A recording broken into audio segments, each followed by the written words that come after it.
I want to call the February 12th, 2026 O'Fallon City Council Workshop to order. Roll call, Katie. Mayor Hennessy. Present. Councilmember Wexler. Present.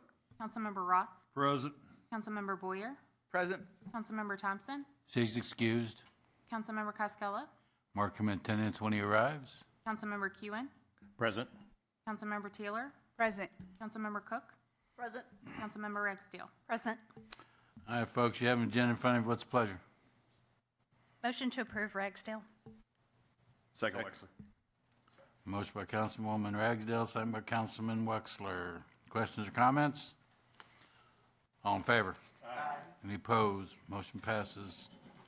Anything on the council agenda that you folks want to talk about? Seeing none, need a motion and a second to accept the City Council Workshop meeting minutes of January 15th and 22nd of 2026. Ragsdale. Roth. Motion by Councilman Ragsdale, second by Councilman Roth. Questions or comments? All in favor? Aye. Any opposed? Motion passes. Next on the workshop is 2026 first quarter strategic plan update. Tom? Thank you, Mayor. Good evening, City Council. So as you know, we do these updates on the strategic plan quarterly. This is actually the first one for this new strategic plan. It was adopted in the middle of the third quarter last year, so we just waited for the whole quarter to go before we came to you with this. Going forward, we'll continue them quarterly after that. As usual, I'm just going to kind of go through some of the more recent highlights. If you have questions about anything I say or any of the items I don't necessarily touch on, please don't hesitate to ask. We'll start out with our Goal 1 process improvements, looking at convenience fees and reports. We had a council workshop on that in December, and implementation of the convenience fees is already underway. Economic development incentives policy. Patrick presented that at the January 15th workshop, and I know he received feedback from you on that. Review and update all development applications, building permits, and inspection fees. Planning is currently in the process of researching fees of surrounding communities for comparison purposes. We're also considering revising the payment process so that all application fees are paid at one time. Moving on to technology. Formalizing IT service delivery processes. Training has commenced with that, and improvements to processes are being documented for consideration following the training. Creation of IT-focused business continuity plans. The initial research is occurring right now, and I know IT's reached out to various departments to really start communicating that and getting that effort rolling with the individual departments. Refreshed online permitting portal. Staff will be meeting with CitizenServe to work through the steps necessary to update that portal here shortly. Recreation software improvements. This is actually already underway. Staff is currently working to make account creation easier and hoping that leads to more online registrations for both memberships and for programming. AI opportunities. Jason Adams has established an AI steering committee. We've had 2 meetings so far. It's a really good group of, a real diverse group of employees, from kind of the younger employees to older employees, some who are very AI knowledgeable and some who have absolutely no idea about it. So it's been a really good conversation these first 2 meetings, and I think we're off to a really good start with that. Employee retention and relations category. Competitive pay. You guys know we completed the study for the salary study in 2005 and was implemented in the 2026 budget year. The next one won't be till 2028. We will, of course, look at ad hoc situations and annually kind of take a look at some areas where we may be struggling with hiring to see if that's necessary. But otherwise, we'll wait until 2028 for the next major study. Virtual reality training for the police. They have some samples on site that are being evaluated right now. Modernize the city's volunteer engagement software, specifically focused on ADA compliancy. This is actually already underway. The implementation is underway right now, and actually shouldn't be too much longer before it's complete. Moving on to Goal 2, great places to live. A great place to live. Is putting fiber and cameras in our parks. The installation is actually going on right now at Sports Park. They were testing the system 2 days ago, and it is fantastic, and we're really excited about the images that we're getting from these things. They're also doing stuff here at City Hall with the new cameras as well, and at some of our facilities, so that's going on right now all throughout the city.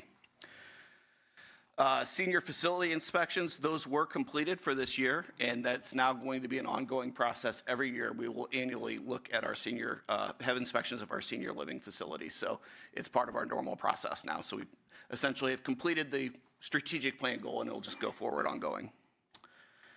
Goal 3, upgraded city facilities and infrastructure. City Hall renovations, you actually approved that at your last, oh, I'm sorry, did you have a question, Mayor? Okay. City Hall renovations, you actually approved that at your last city council meeting, so we appreciate that. And we're already starting to work with the contractor to get that moving.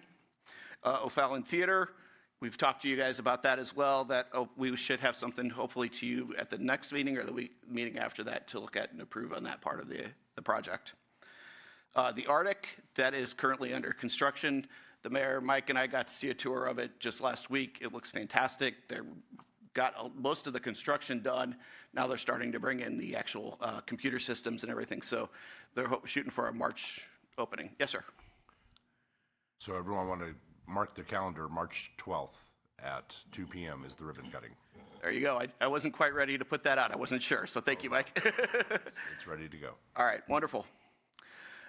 Meeting room technology, staff is working with IT to meet with vendors to work on upgrading our presentation technology throughout city facilities. And then single stream recycling, we have on here, draft agreement was expected this month. That actually changed in the last week.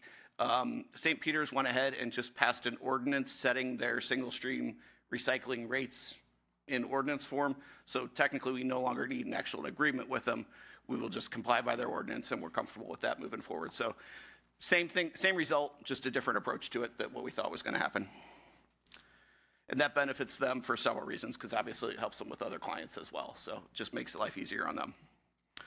And then wireless connectivity in the parks. Initial discussions are underway between IT, Parks, and Recreation regarding the ROI of different opportunities we could do with this in terms of wireless hotspots or 5G hotspots. So we're looking at those opportunities right now. Goal 4, create a vibrant community. Affordable single-family developments. Planning staff has a working group created to review this topic and is looking at having has had fact-finding meetings with an advocacy group and a residential developer, just trying to get some ideas of what's going on and what opportunities are out there. Concessions, staff is working with Fleet right now to determine the specifications and a plan for procurement of a new concessions trailer, which was budgeted in this year's budget. Youth sports, baseball and softball registrations are underway. They're going pretty well. We've had several full teams come over and join our New Horizons league, and then we've had a lot of individuals also, so we'll be creating teams from those individuals that have signed up as well. Additionally, soccer, we are over 300, I believe 300 signups for this spring, so that's looking great, and we're still working through the NFL flag to get that going here soon too. So. Facility rentals, staff has developed a new offering called Firelight Nights to expand campsite rentals at O'Day. This will be a weekday opportunity for groups to have an outdoor function at the campfire down at O'Day. And then event parking, staff has actually already identified some potential parking areas for future events, and we're working on looking at transportation options, what we could do and what we can't, and then we'll go from there.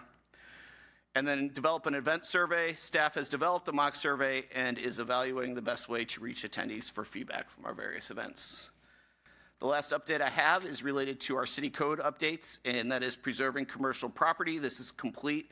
Staff is now going to, every time we work with a commercial property, or excuse me, with a residential or any sort of property that comes in, work with that individual developer to see if there are commercial opportunities out there, and then those hopefully will have additional proposals that can be brought to you guys as a council to consider as we move forward.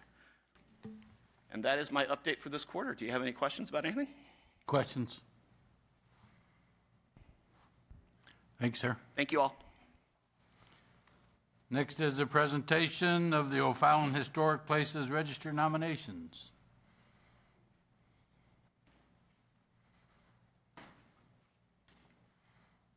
Hello, everybody. My name is Rick Dodson. I'm with O'Fallon Historic Preservation Commission. Tonight, we are asking your approval on the 2 nominations of the historic registration. One is 41 Woodlawn Avenue. If you don't know about, here's the side of the house. This was built in 1914. I'd like to tell you that Woodlawn Avenue. When you go down, it's in between, if you don't know where it's at, it's actually in between West Terra and Pittman. And that road is actually the original road where the other roads have been moved.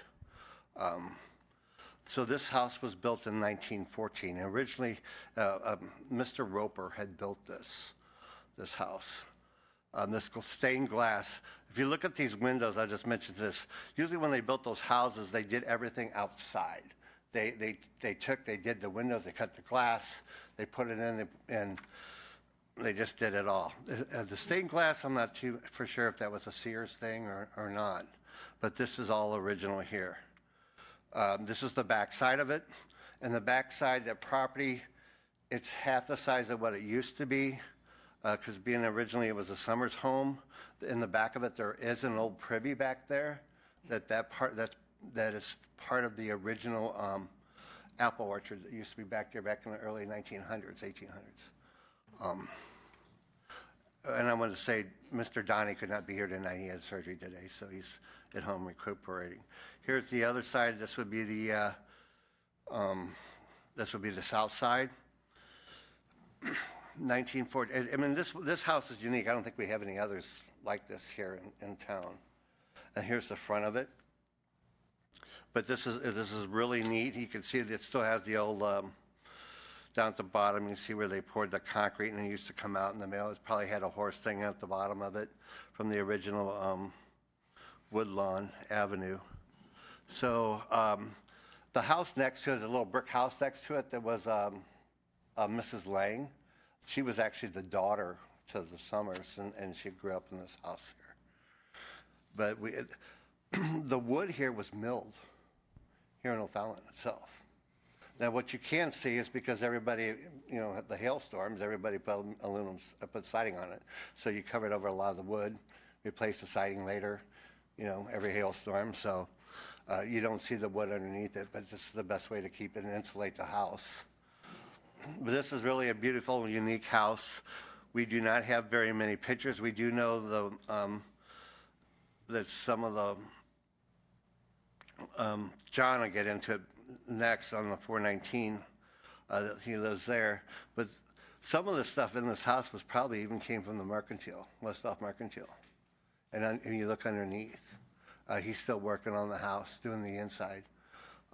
So I would like you, do you vote on this one first and then move the second? Oh, both, okay, I didn't know. Okay, so I'll let Mr. Davis come in and he will talk about 419. He has a lot of information on this whole area and the Roper family. Thank you. Okay, and then just use this here. Yeah. Okay, all right. All right. Hi there, I'm John Davis. I live at 419 Woodlawn Avenue.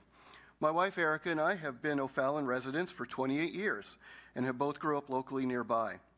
We have seen O'Fallon's population and infrastructure grow from the 1970s through today and have a deep appreciation for how the city's historical integrity guides its future.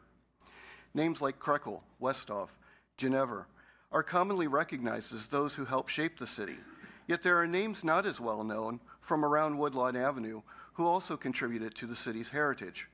From the Woodlawn Institute that stood from 1898 till 1915 to the Tillers, Pittmans, and Ropers. We recently had the pleasure of hosting Commissioners Dodson and Amos from the O'Fallon Historic Preservation Committee at our home, as a landmark in the city's historic register, which is why I'm here to share our home's significance to O'Fallon's story. For context, our Craftsman bungalow home was built in 1910, just 8 years after the 1904 World's Fair in St. Louis, and 2 years before O'Fallon was incorporated as a city in 1912. 419 Woodlawn was built by brothers Joseph and Paul Roper, German immigrants, and local builders who were significant contributors to the development of the community. Having constructed at least 9 known historic residential homes, which all happen to still be standing in the city. There are likely more homes built by Joseph and Paul Roper to be discovered, pending more research. Uniquely, 419 Woodlawn was hand-built to be Paul Roper's own personal family home. The land was acquired from Caroline Tillor, originally included the plot to the side and behind what is now 423 Woodlawn and 411 Fanning. Paul, along with his wife Pauline, seen in this picture, raised their 3 daughters, Laura, Helen, and Alberta, at 419 Woodlawn. In 1952, Paul built the Roper Clinic for Women next door. This was a 23-bed institution serving the community run by Alberta Roper, who was a nurse at that time. Helen Roper, who had MS, was among the clinic's first patients. However, regrettably, Helen lost her battle just 18 days after the opening. Notably, according to City Historical Records, the Roper Clinic also served as an early resource for after-hours phone emergencies, like for the fire department, after the city's landlines were installed. In 1957, Paul built another small home on the same property for his daughter. She lived and continued her pre-med work till becoming a doctor. Laura Roper would later marry and eventually move to Louisiana. Paul passed in 1962, and his wife Pauline remained at 419 Woodlawn until she passed in 1974. Alberta, who inherited the entire property, sadly passed away 5 years later in 1979. The Ropers were active members of Assumption Church here in O'Fallon and are currently at rest in Assumption Cemetery. Because the home remained in the Roper family for almost 70 years, the home is an extraordinarily well-preserved local example of craftsman architecture, including characteristics like the deep front porch, tapered columns, second-story dormer, and covered back porch. The home uniquely preserves most of its original siding, tongue and groove beadboards, eaves, and period details such as plaster walls, 9-foot ceilings, original wood trim and hardware, pine wood flooring, and sunroom with crank windows. What is not as easily evident is the hand-built construction techniques the home retains, like its balloon framing comprised of enormous one-piece, old-growth wood planks that diagonally span the entire subfloor, which were milled locally and stamped Gentleman Lumber and Supply, O'Fallon, Missouri. All throughout, these distribute load in a stronger and straighter manner without racking or twisting. There is a steel cable supporting the front porch hip roof, functional and structural mud sill plates that extend outward beyond the foundation that all demonstrate the expert craftsmanship of a builder who intended the home to last, as it has now stood for 116 years. I believe you will recognize that 419 Woodlawn Avenue is a special marker of O'Fallon's progress before the city was incorporated through all of its milestones that represent the tangible construction skills of brothers Joseph and Paul Roper, as well as the family's aspirations and contribution to the community, meeting each of the requirements stipulated for a historic landmark. I respectfully submit the Roper home at 419 Woodlawn Avenue for your consideration. Okay. Thank you guys for taking the time to see this. There's a picture of Harry S. Truman coming down that road, and I'm looking for that picture. I haven't seen it in 3 years, but I'm looking for that, and I thought I'd like to add that with, see the houses behind it. Thank you. Well, you guys aren't done yet. That ain't- not that easy. Ms. Ragsdale. Thank you. Thank you so much, Rick. I'm familiar with both of these homes just from driving by, and I'm so thrilled that you're here tonight to present. And I'm just curious if either of these homes are a Sears home?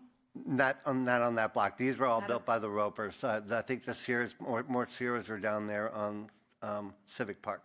Okay, so the first home is not a Sears one either? No. Okay, No, they're all built by Mr. Roper, yes. perfect. And again, thank you so much, both of you, for coming. These were beautiful homes. Thanks. Thank you.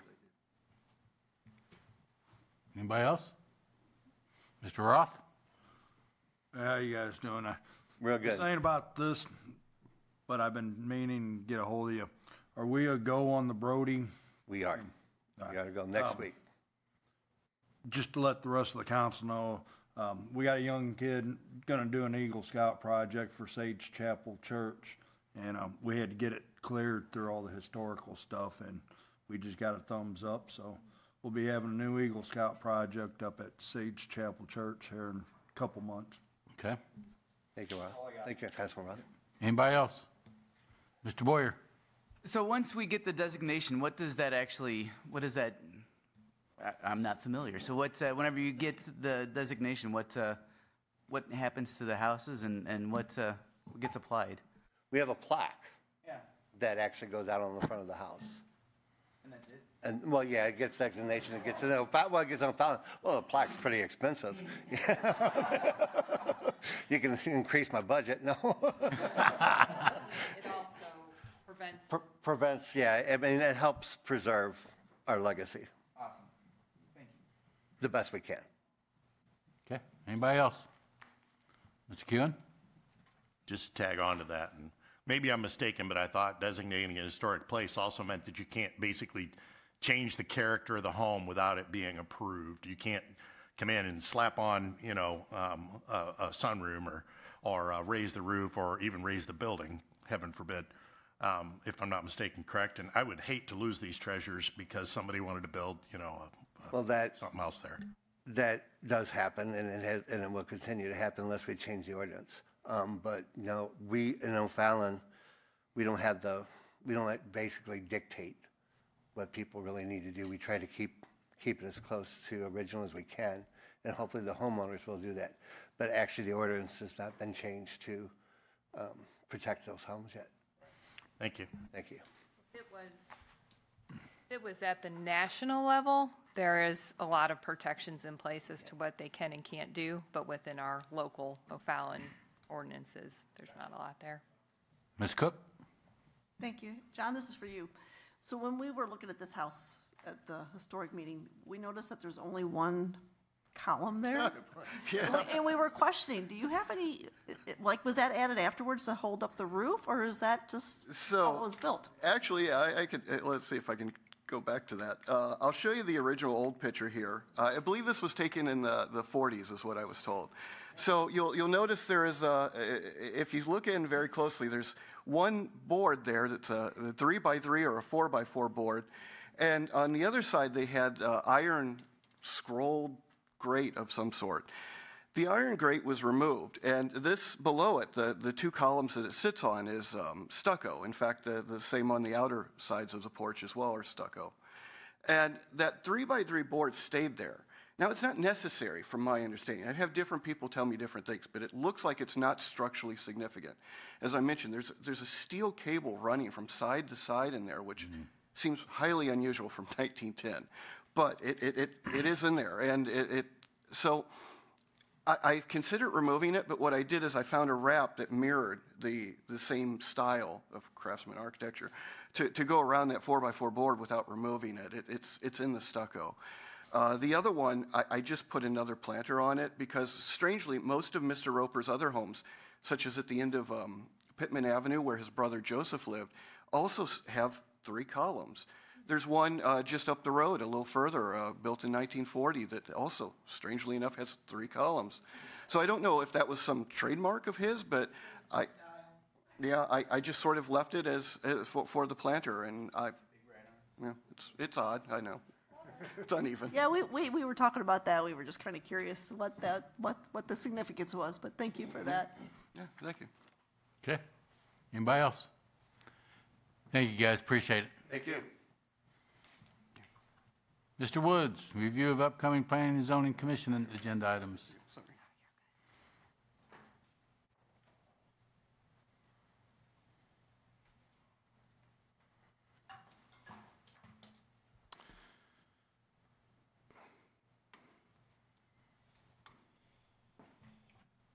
Uh-oh, I don't see it now.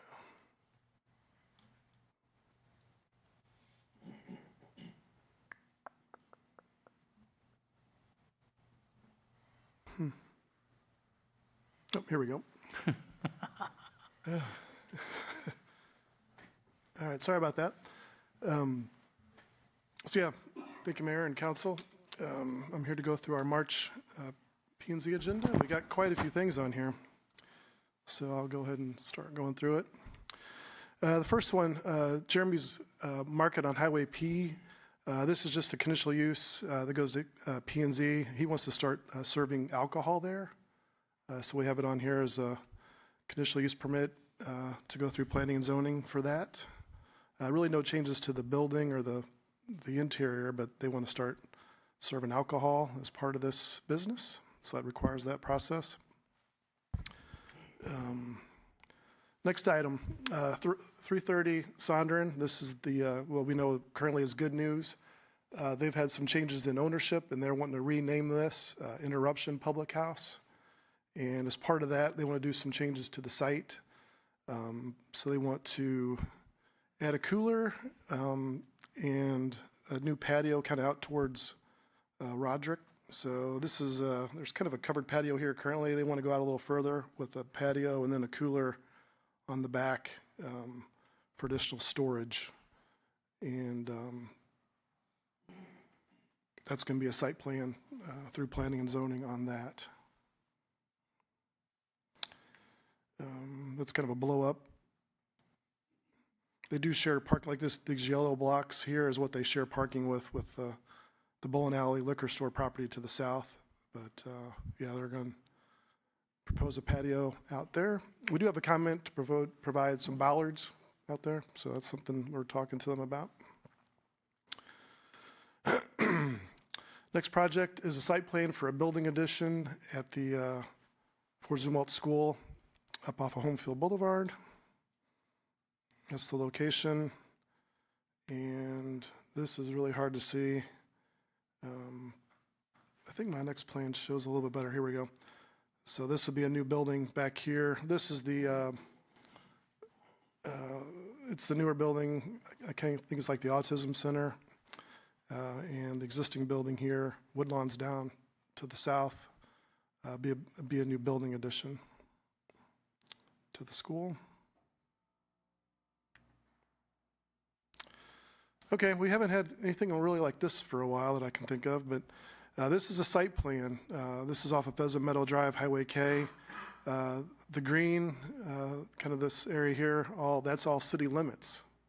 Everything in white is not in the city. So what's happening here is they want to build a new road in the city limits to provide access to a subdivision that's in Cottoville. So with the improvements, all we're really looking at is this road in the city limits. It's a private road. It's not it won't be a city-maintained street, even though this road here will be. They're actually going to reconfigure this intersection. This cul-de-sac that's there will be taken out, and there will be more of a three-way intersection, I guess I'll say there. But then I have the plan from Cottoville. So this is just a close-up of the road going in. YMCA is over here. And then this is the subdivision plans from Cottoville. So on this plan, this is the road we're talking about that's in the city. And all this over here is in Cottoville. And that is 69 lots. All single-family homes back in there.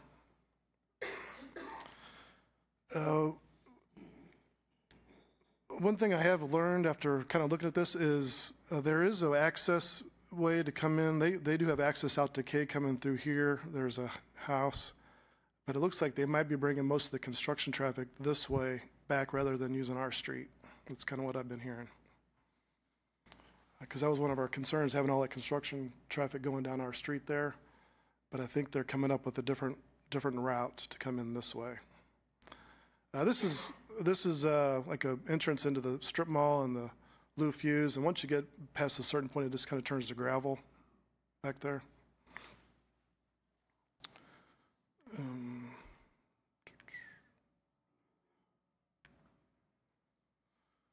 Okay, this is a big undeveloped property we have off of Hoff Road. 895 1001 Hoff Road. This is the transfer station property. This line through here is the railroad tracks. So it's all this undeveloped property, zoned industrial. And we have a site plan. It's being called Project Risen. And it's all this gray, this darker gray, all the way around, that's parking spaces. And I've counted around 8,300 parking spaces. So it's a lot of parking. And the building would be here. and Hoff Road is right there. And this is a blow up. This up here is a blow up of the building area. So this building is really, it's used for automotive repair, cleanup, detailing, and then kind of doing pictures and getting, these pictures of the vehicles on the internet. And these larger spots here would be for over the road, like 18-wheelers hauling vehicles. So they'd be hauling in, tractor trailer loads of cars and then taking them back out. This is a gated entrance, secure entrance. Excuse me, David. Mm-hmm. How many parking spots did you say are going in there? Around 8,300. Why? Why do they need so many parking spots?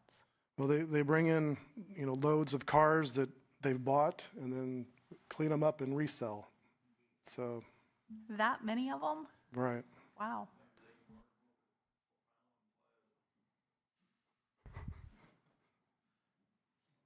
Yeah, it's a lot of parking spots. Yeah. David, is there a way that they can get instead of the tractor trailers off of by Hoff Road, if they can get them in the back of their parking lot?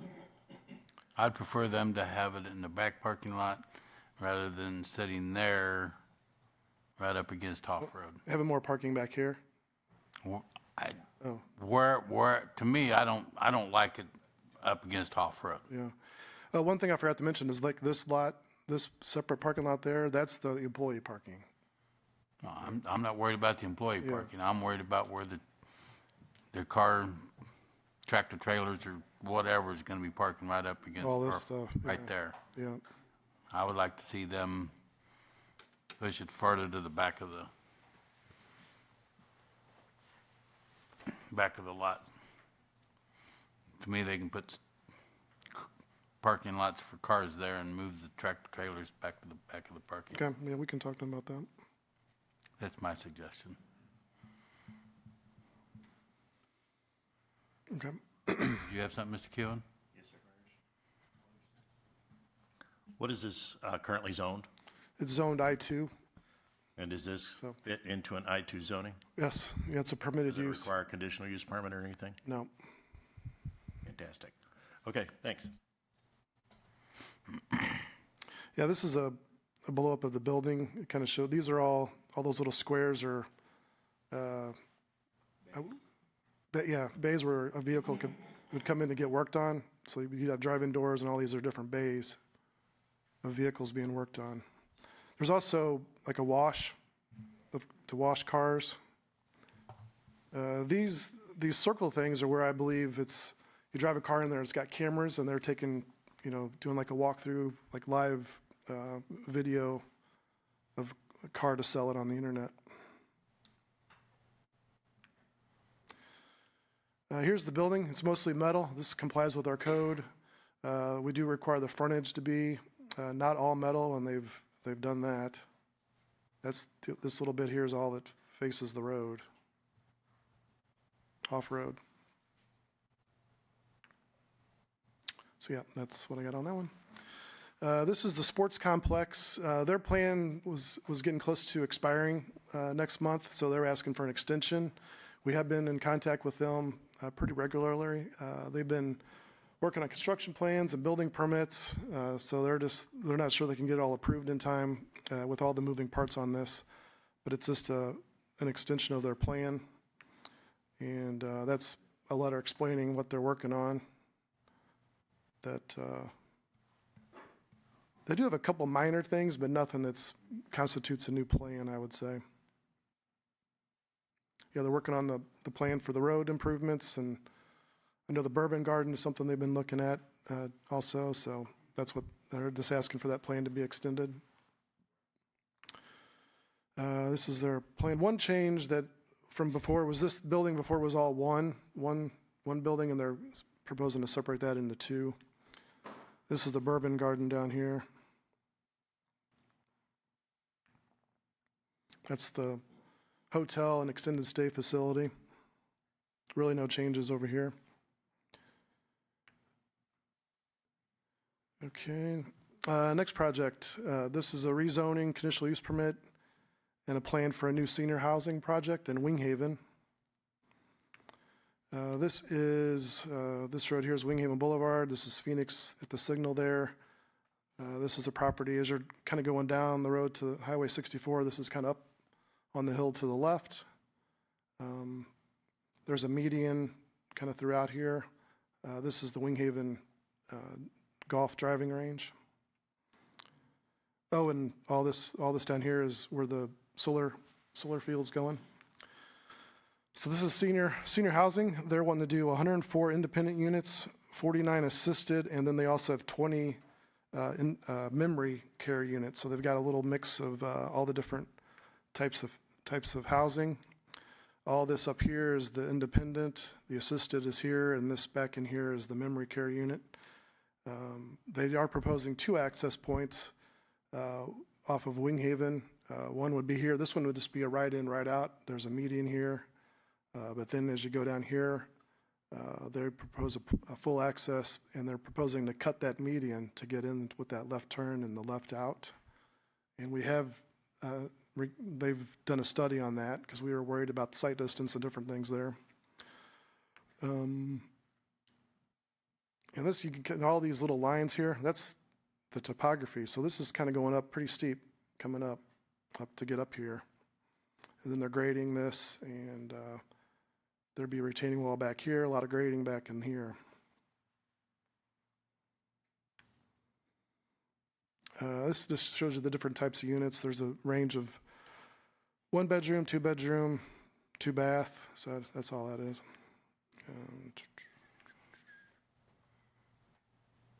They do have some different amenities in there. The elevations.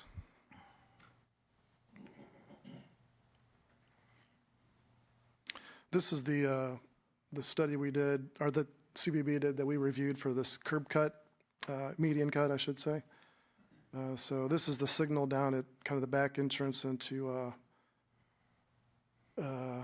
Outback Strip Mall. Forgetting the name of that right now. And this would be where the entrance would be. David, Yep. have they, I guess they've already gone through the Winghaven Master Association and They've been talking to them, yes. I don't know if it's gone through, but I know they've been in contact. That was a question we were talking about just last week or two, that they're in contact. I don't know that. I guess one of the conditions is they have to get the approval from the Winghaven Master Plan before we approve it. That's usually how we do that. I just want to make sure because I don't want to say yes and then they have a fight with the Winghaven Master Plan. I'll double check on that. I think it was kind of working itself out, but Okay. I'll double check, yeah. And Mr. Montgomery, that entrance coming in there, is it pretty steep? Is that going to meet codes and everything else with how steep it, what the grade's going to be?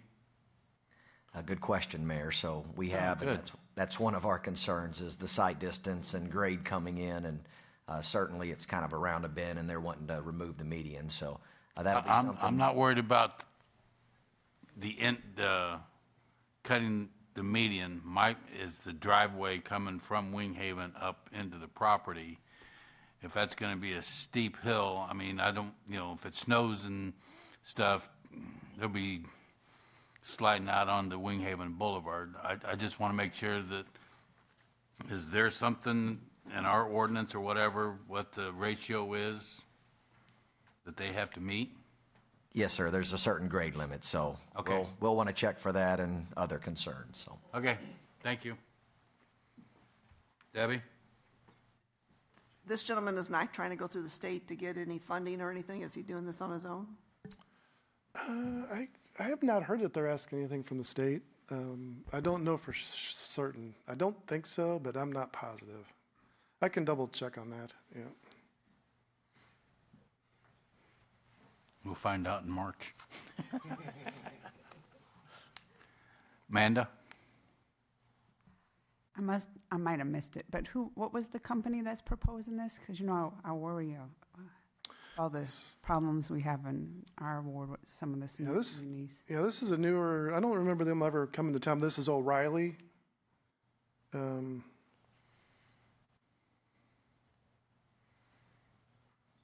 I can't quite read that, but it was O'Reilly, it's like a conglomerate. It's actually the same company that owns the O'Reilly Auto Parts. They do different things. So, what's that? Yes, yes. Didn't we do the build and the O with this, with these folks? Yeah. It's been a while back.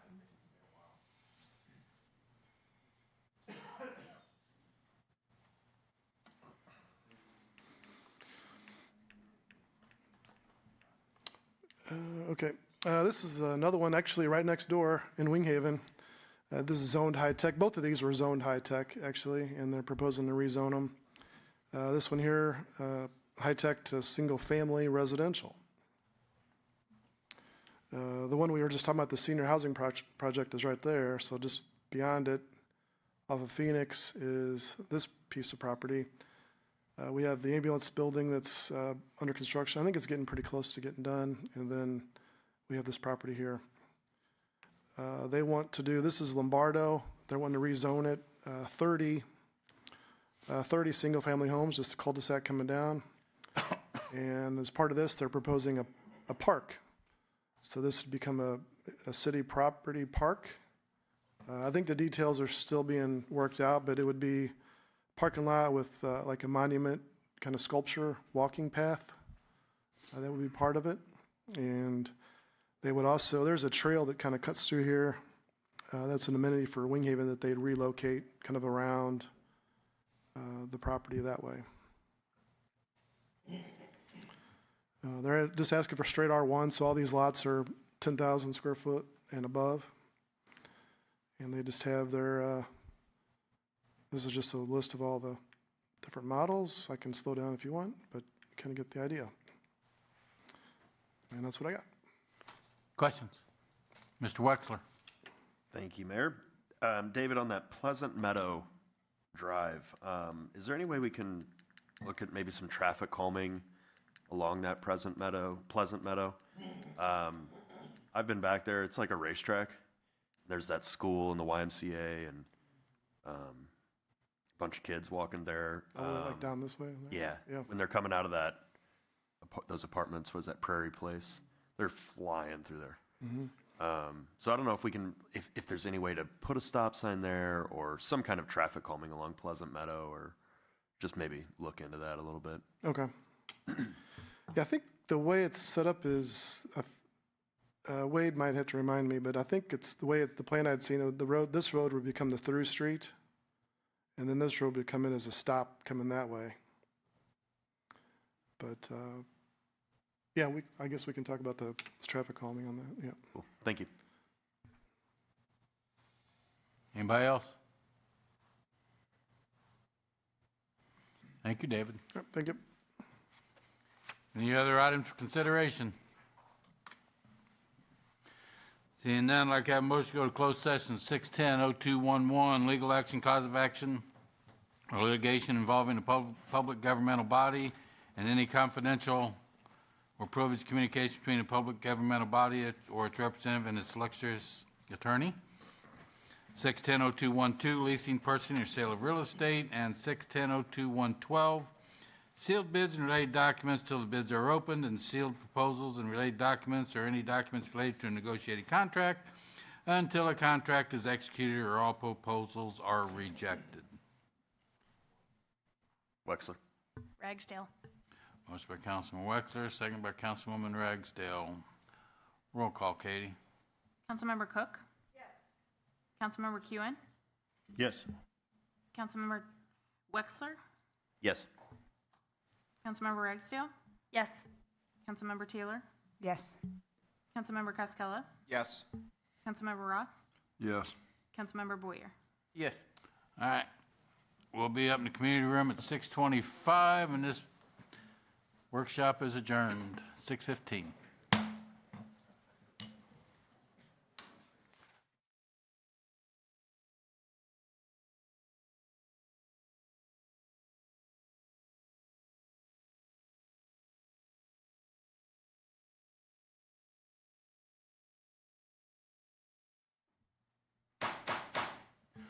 I'd like to call the February 12th, 2026 O'Fallon City Council meeting to order. Roll call, Bess. Mayor Hennessy?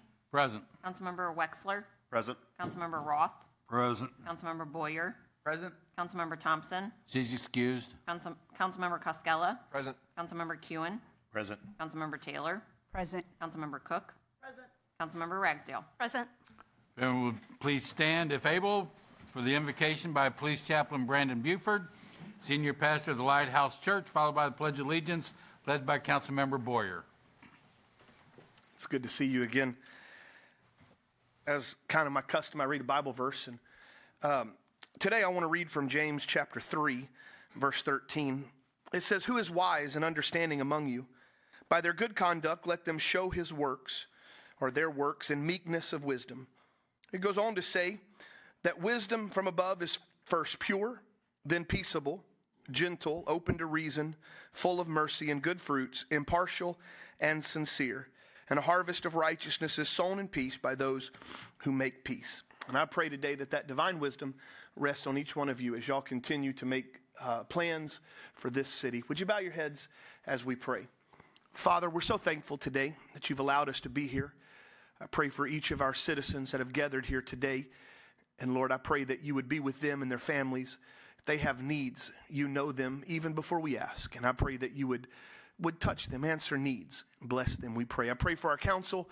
I ask that you would endow them with wisdom from on high as they continue to make decisions that affect all of us.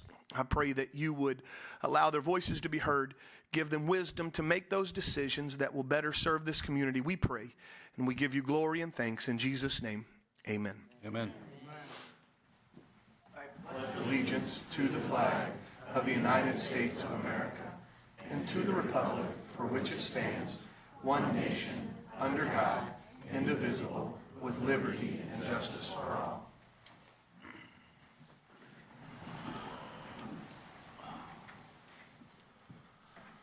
Folks, you have an agenda in front of you. What's the pleasure? Motion to approve, Cascola. Ragsdale. Motion by Councilman Cascola, second by Councilwoman Ragsdale. Questions or comments? All in favor? Aye. Any opposed? Motion passes. Presiding officer report. Ms. Councilwoman Ragsdale, you want to meet me down front?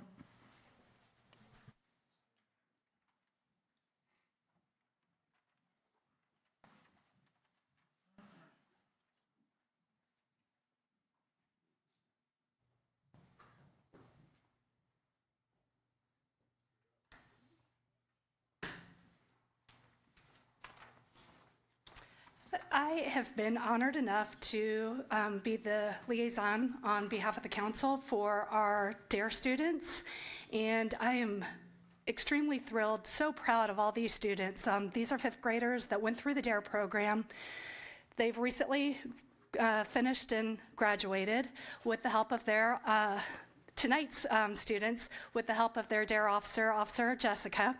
And these students were selected by their peers, by their classmates, to read their essays at graduation in front of their entire fifth grade assembly.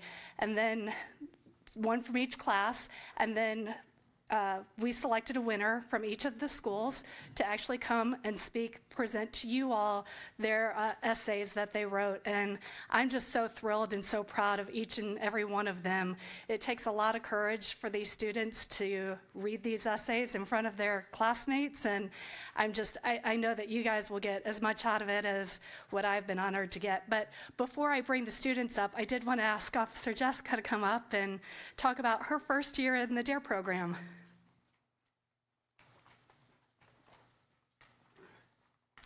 Hello, and thank you, Ms. Ragsdale. She actually attended all three of our DARE graduations, which were on a Monday, Tuesday, and Wednesday in a row. So I want to thank her for taking the time out of her day, and as well as Mayor Hennessy for coming out to those graduations.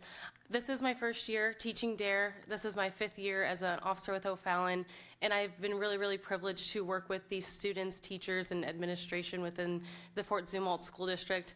I am within 7 of the schools within Fort Zumwalt, one of those being Assumption. So I had 3 of them this fall, which were Mount Hope, Westoff, and Rock Creek, who you will hear our readers speak from tonight. And then I'm at an additional 4 this spring, one being Jail Mud, which they do not have 5th grade. So like she said, our 5th graders are the ones that attend the DARE program and that I teach once a week for 10 weeks. And during the DARE program, they're required to write a speech for graduation. And so this is the only time I make them get out of their comfort zone and read in front of a class, which for some of them is a huge, huge task. And like they said, I'm so proud of them. And not only did they read in front of their whole class, some of them their whole school, and now they get to speak at a council meeting. So I just want to say I'm so proud of all three of you, and I thank you guys and your families for taking the time out of your day to be here. So thank you. Thank you. Well, first up, oh yeah, please stay up. Thank you, Mayor, for catching that. First up, from Westhoff Elementary School, I would like Landon Watson and his family to come join us. And be sure and tell us who everybody is, and also make sure and remember that Officer Jessica is here to support you too. This is my dad, my mom, and my two sisters, Devin and Taylor, and my DARE officer, Officer Jessica. Dear 18-year-old me, in DARE, I learned how dangerous drugs, alcohol, and tobacco can be. They can harm both your body and mind. Not only do drugs harm you, but they can also cause pain to those who love you. It is important to remember the strategies as learned in DARE to say no to drugs to keep ourselves safe and healthy. When I am 18 years old, I want to remember what I learned in DARE from Officer Jessica about drugs, alcohol, and tobacco. It might be tempting to try drugs, alcohol, or tobacco because curiosity or peer pressure. However, drugs, alcohol, and tobacco can really harm your body and mind. Drugs can change the way you think and make it hard to make good decisions. Alcohol can damage your brain. This can be dangerous since you're still growing, even at the age of 18. Tobacco can cause lung and heart problems. As a future 18-year-old, I want to stay strong and remember how important it is to make healthy choices. Another lesson I learned in DARE is that I want my 18-year-old self to remember is that drugs, alcohol, and tobacco don't just hurt the person using them, but they also hurt people who love you as well. I learned this lesson personally because my family lost someone we loved to drugs, alcohol, and alcohol. It was really hard then, and it's still hard today. It made everyone sad. Losing them changed our family forever. Sometimes I still think about them and wish things had been different. If they had made different choices, they would still be here. When learning about addiction and DARE, it helped me understand more about what they were going through and why it's so important to stay away from drugs, alcohol, and tobacco. Even though my loved ones struggled with drugs and alcohol, they didn't give up. Sometimes addiction is very strong, and even when people try their best, it can still win. As a 10-year-old writing to my future self, I want to remember strategies to help me avoid drugs, alcohol, and tobacco. I learned in DARE that if someone ever tries to pressure me into using drugs, alcohol, or trying tobacco, I can confidently say no and walk away. I can make sure to choose good friends who respect my decisions and help me make smart choices. If I ever feel uncomfortable, I can get up, help, or talk to a trusted adult. By using these strategies, I know that I will keep myself safe and healthy. I want to remember everything I learned in DARE, so when I'm 18 years old, I can be healthy and strong. It is important to remember how drugs, alcohol, and tobacco hurt your body and mind. It is also important to remember the strategies to help me remember to say no. I will use what I learned in DARE to stay drug-free.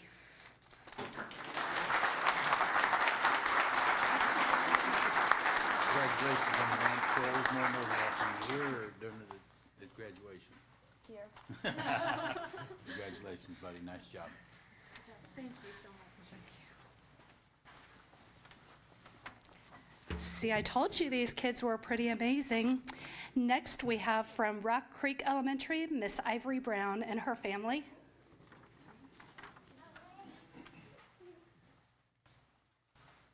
Right here. And then tell us who you brought with you today. I brought my parents, my grandmother, and my little niece, and of course, thanks to Miss Jessica.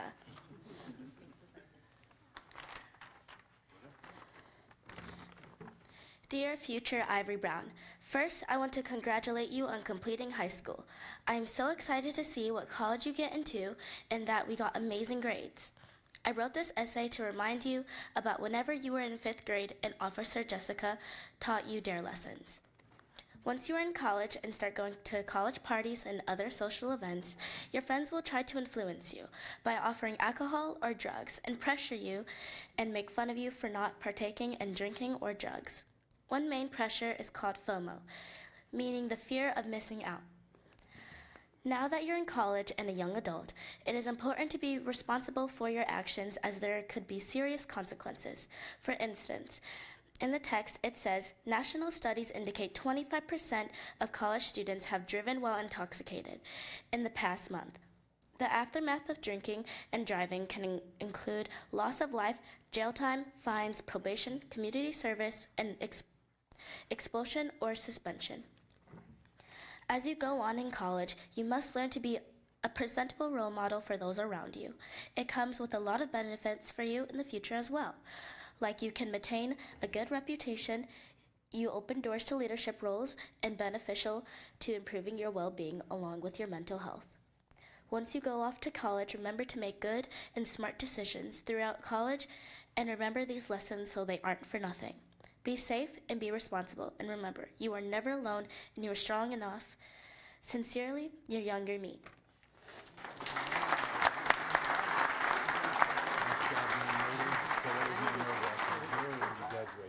Oh, both. Both? I think your little niece likes to watch herself on TV. She did. Congratulations, Ivory. Nice job. Thank you. You did amazing.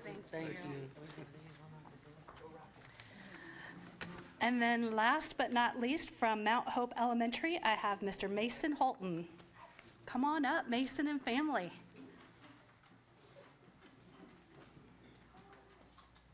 Do we need to adjust that a little bit? That's good. And then be sure and tell us who all is here with you today. Hello, I brought my grandma, teacher, parents, and brothers. The DARE program is an important class that teaches kids how to make safe decisions. DARE stands for Drug Abuse Resistance Education and helps kids understand the dangers of drugs and alcohol. It also taught me how to say no to things that could harm me and how to make good choices. In this essay, I will talk about 3 of my favorite lessons I learned. One of my favorite lessons was about saying no to drugs. I learned that people might pressure me to try to do things that could harm me. It is important to stay strong and not give up. This lesson made me think about how I can stand up for myself and my friends. In the future, I will remember to stay confident and make decisions and not be embarrassed to say no if someone asks me to do drugs. Another lesson that I liked was peer pressure. The DARE officer taught us that peer pressure is when other people try to get us to do something you shouldn't do. Peer pressure can be just giving and saying yes. One way to avoid peer pressure is to say no. If someone ever tries to peer pressure me, I remember the DARE program and always make the right choices no matter what others say. The third lesson that I learned was how to be a good bystander. This happens when someone watches bullying behavior and reports it. One way to report the behavior is to go and tell a trusted adult and tell them I have a problem. Another way is to try and get a person from being bullied away from the danger. For example, if my friend is getting bullied, I can ask my friend if he wants to go play with me. This would help me protect my friends without making it worse. The DARE program has taught me many important lessons that will help me make better choices in my future. From saying no to drugs to alcohol and resisting peer pressure and helping others if they're in danger. These skills will help me stay safe, healthy as I grow up.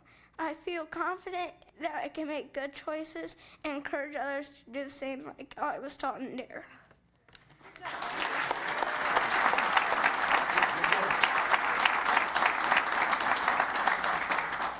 I have your cowboy hat? $80. Congratulations, young man. Nice job. Great job.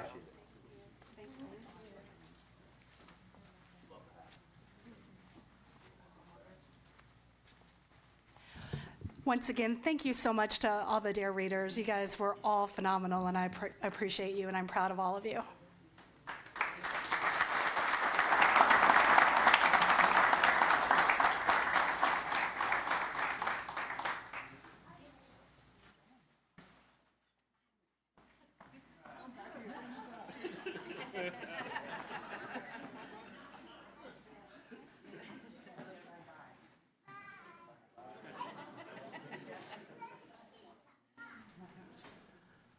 Next, I'd like to have a motion to ratify my appointment as directors to the Waterbury Stormwater Community Improvement District. Anthony Bax to serve for a term to expire December of 2029. Russell Schaller to serve a term to expire December 2029. And Sharon Nickerson to serve for a term to expire December of 2029. So moved, Kewen. Ragsdale. Motion by Councilman Kewen, second by Councilman Ragsdale. Questions or comments? All in favor? Aye. Any opposed? Motion passes. Next, I'd like to have a motion to ratify my appointments as directors to the White Magnolia Community Improvement District.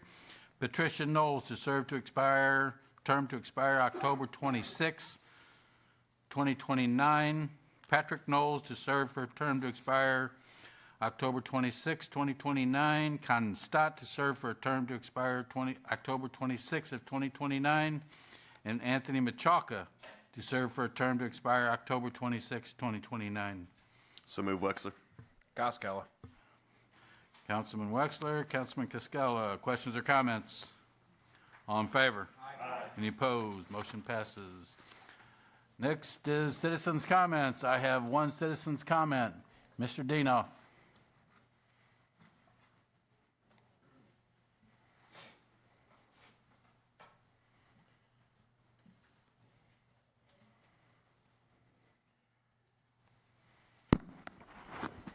Good evening, members of the City Council. My name is Arnie C. A.C. Dienoff, City Public Advocate running for City Council in April. I have a couple issues with the appointments that the mayor just went through. The appointment should be after citizen comments because I think citizens should weigh in whether these candidates are qualified or not. Let's go through the names. The first three are the Waterbury Community Improvement District, which is located off Missouri Highway K. Anthony Bax, Russell Schaefer, Sharon Nickerson, they all do live on Waterbury Falls Drive, and they live in the Waterbury Falls neighborhood. So I'm okay with those three appointments. The next four appointments I have some issues with. The White Magnolia Community Improvement District is now occupied by residents in a neighborhood, and I think residents of that neighborhood should serve on this board. Let's look at Patricia Knowles. She lives in the village of Huntley Woods, located in St. Louis County, in an 8,000 square foot home valued at the current value of $4.5 million. It's not even an O'Fallon resident. Patrick Knowles, who I believe is the son of Patricia Knowles, does live on Waterbury Drive, right near the Waterbury Community Improvement District, but not within the White Magnolia Community Improvement District. And that puts up a lot of red flags and a lot of concerns. Conan Stott is a city employee, the deputy city clerk, but guess what? He doesn't live in the White Magnolia neighborhood. Conan Stott lives in Ward 5 of our city. Anthony Machaca is a city employee, director of communications, makes a six-figure salary. And again, he is not a resident of White Magnolia neighborhood. He is a Ward 2 resident living off a 364 frontage road. So that puts up a lot of red flags and a lot of problems. We should have people serving on boards and commissions that live in that geographical neighborhood or district. Resolution A on the agenda that you hide is $116,000 for 77 computers. Resolution B is $90,000 in salt Resolution C is $138,500 for drilling, which is part of a $1.17 million or $1,017,000 drilling deal. Resolution D is $115,000 for water supplies. Resolution E is $622,000 for 13 vehicles, police vehicles, Broncos, and pickup trucks. You have 15 seconds. Resolution F is $5,087,000 for concrete streets. Resolution D is $266,000 for another 6 vehicles. Resolution A is $185,000 for a fifth-wheel tractor truck. Mr. Dinoff, your time's up. And you need to start Mr. Dinoff, your time is up, sir. You can be nice and not rude. Mr. Dinoff, your time is up. Nice and not rude. All right, brings us to ward reports. Ward 3. Thank you, Mayor. I'd be in a lot of trouble if I didn't wish my wife and daughters a very happy Valentine's Day coming up this Saturday, and speak a little bit about an awesome opportunity I get to serve for Night to Shine this Friday tomorrow at my local church. Looking forward to a fun night, and during the season of love, I just encourage everybody to find something they're passionate about or something they can give back to, and focus on the greater good of our community. Thanks. Thank you. Ward 4. Thank you. I see on tonight's agenda they had a lot of annexation, so I thought I'd want to, spend this time to talk about it because I think, growth is part of a healthy city, but I think there's a difference between thoughtful and growth and unchecked expansion. There's a difference between strategic annexation and simply adding acreage because we can.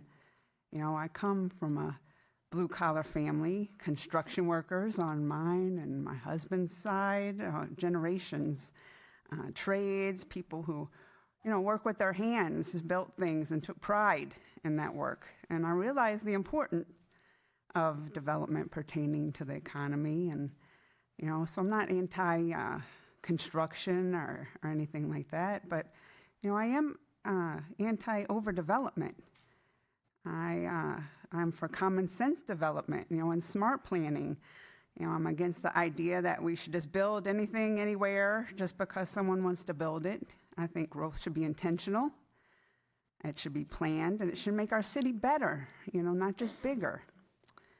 So, no, I'm not anti-construction. I'm for listening to residents. Over and over again, residents have told us the same thing, that they want development, but they want good development, not projects that ignore traffic impacts, overwhelm infrastructure, disregard zoning standards, or lower the quality of life for the people who already live here.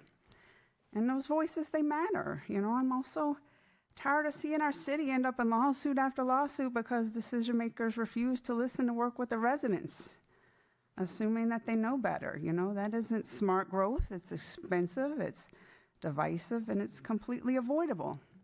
So supporting responsible development, I think, means asking the hard questions. I think it's following the rules. It means taking care of what we already have. It means smart planning before we approve projects, not after. And I think it means respecting the people who call this city home. So I just wanted to say, I'm not for being anti-construction. I'm just being pro-community. So that's what I want to say. So thank you.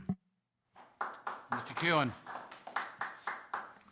Thank you, Mr. Mayor. Friendly reminder for those of you who need that last-minute idea for Valentine's Day, this Saturday morning. That's right, on Valentine's Day, you can recycle those big electronics.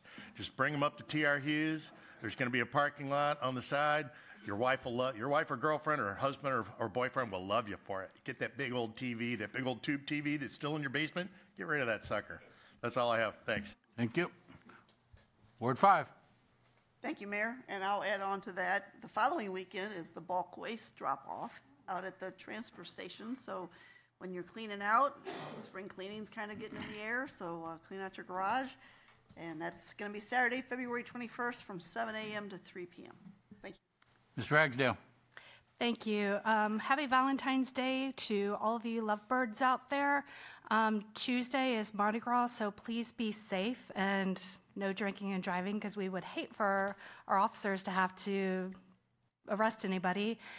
which means that Wednesday is Ash Wednesday. So to all of you who observe, I hope you have a very blessed day. Thank you. Thank you. Ward 1.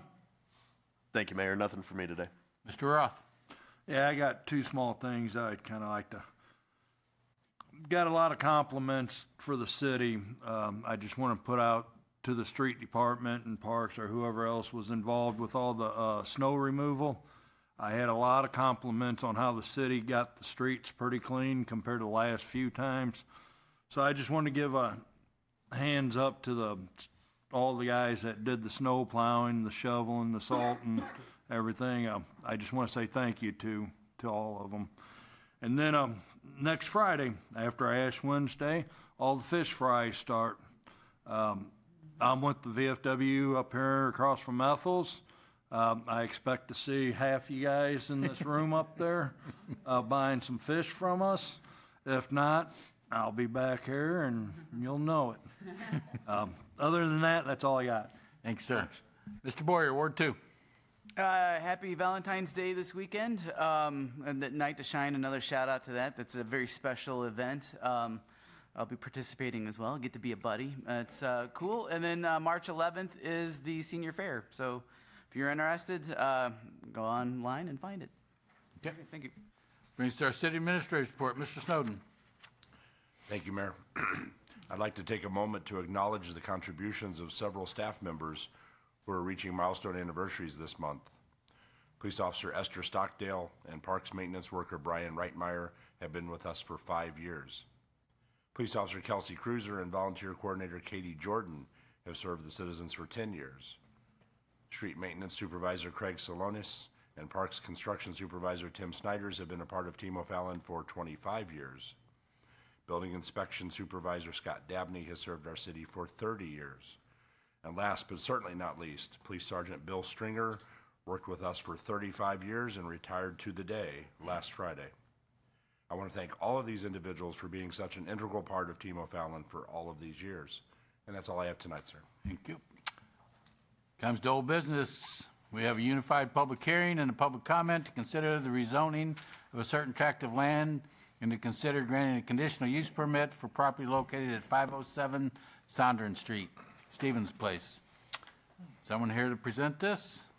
Give us name and address for the record. Yes, sir. Jeff Simmons, Bax Engineering, 221 Point West Boulevard, St. Charles. Mayor, City Council, thanks for the opportunity to present the rezoning and conditional use permit for consideration for Stevenson Place. You may recall that this property's been before you before as an apartment proposal. We're back here tonight to present a similar project, though with for sale townhomes, as that was requested during some of the comments. So the property is located behind 5 Star Electric on Sondern Street. It's outlined here in yellow. One of the biggest conversations regarding this project throughout has been the placement of fill by the owner. We have met recently with Todd Arts, the Assistant Director of Engineering. The developer was there. Bax Engineering, Kiesel Excavating, and SCI Engineering were all there. And we've developed a plan to remediate the fill. So we've submitted a preliminary erosion control plan to Mr. Arts. Kiesel has provided a proposal to the developer to remove and replace the fill. And SCI Engineering will be engaged to monitor that fill as it's placed. And so what they're planning to do is take out sections of the dirt that was placed previously, take out some of that at a time, put it to the side, and then replace it and recompact it to city standards. That way you can ensure that it was placed and it will be monitored by the geotechnical engineer. So very similar to what we prepared and presented previously, but again, these will be for sale townhomes. We're requesting the rezoning to CO because a residential zoning requires a public street. Right now, this property is behind other businesses and there is not sufficient room for a public street. It is served by a 30-foot wide private easement. With a commercial zoning and a conditional use permit for residential in a commercial zoning.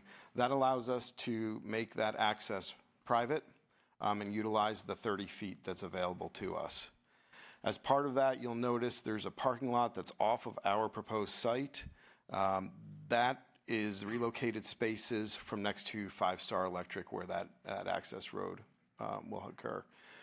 There's currently a electric pole in the middle of the intersection. That will be relocated and this area paved over to create a wider entrance for the proposed townhomes. So what we're proposing, 16 townhomes for sale, one street with a hammerhead meeting the fire district requirements. Some of the comments we received were regarding additional trees around the buffers. We're going to add those as well as a fence along the top of the retaining wall next to the basin, and that will keep headlights from shining into the backyards of the adjacent property owners. Along the western edge of the property, there will also be an additional fence placed between the townhomes and the existing residential.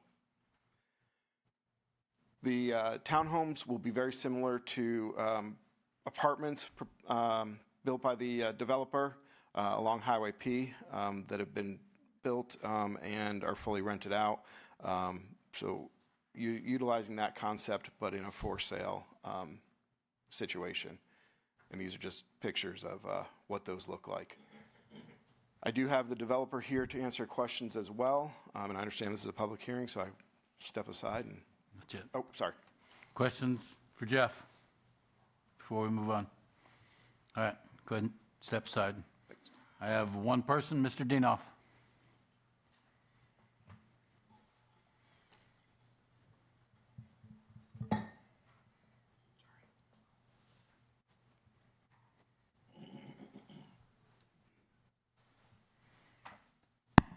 Thank you very much, Mr. Mayor, members of the City Council. You know, this has been going on for a number of months. This project puts up a lot of red flags. It was never done correctly in the first place. There were not the proper permits gathered to move earth, to do compaction, to make sure that the proper agencies and the proper authorities were part of the process to begin with. It was almost done overnight in secrecy, so they probably thought nobody'd find out. Well, you know what? There's a couple agencies that are looking into this and in doing active investigations.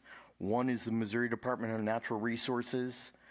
They have some severe concerns about building issues, about building foundations, and if not foundations, building a 2-story building on property that is now going to be retro mitigated because guess what? They got caught.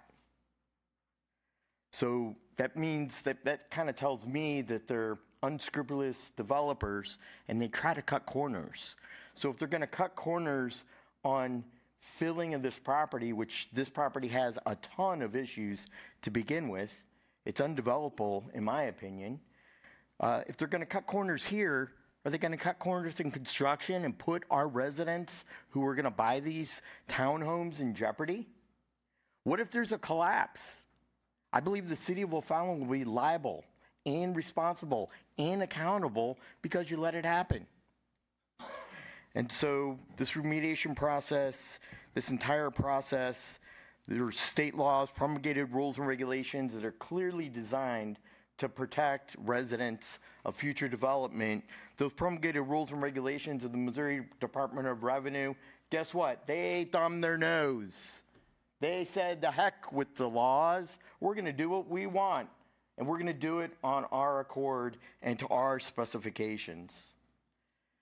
I'm against this rezoning. I'm against this preliminary plat.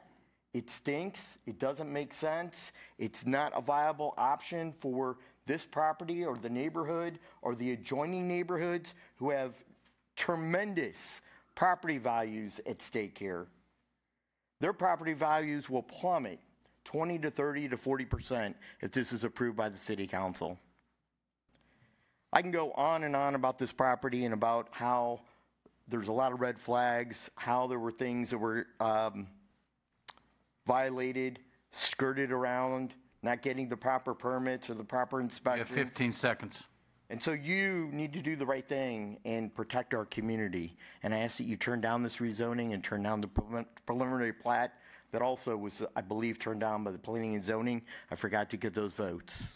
It's clear. Enough, your time's up, sir. Thank you.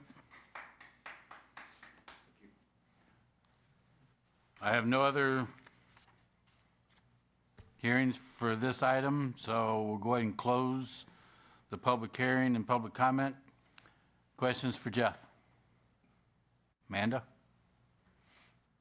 This was denied by P&Z, correct? That is correct. And I know one thing is the filling. Do you, I guess there's no process to go back to P&Z after this whole filling thing. I'm just going to be honest, because I don't feel comfortable voting in favor of it, being denied by planning and zoning. Sure. So the process is that we have the opportunity to come before the council, even with a negative recommendation from planning and zoning, and plead our case to the council, and then the council will make a vote and determine whether this project should move forward.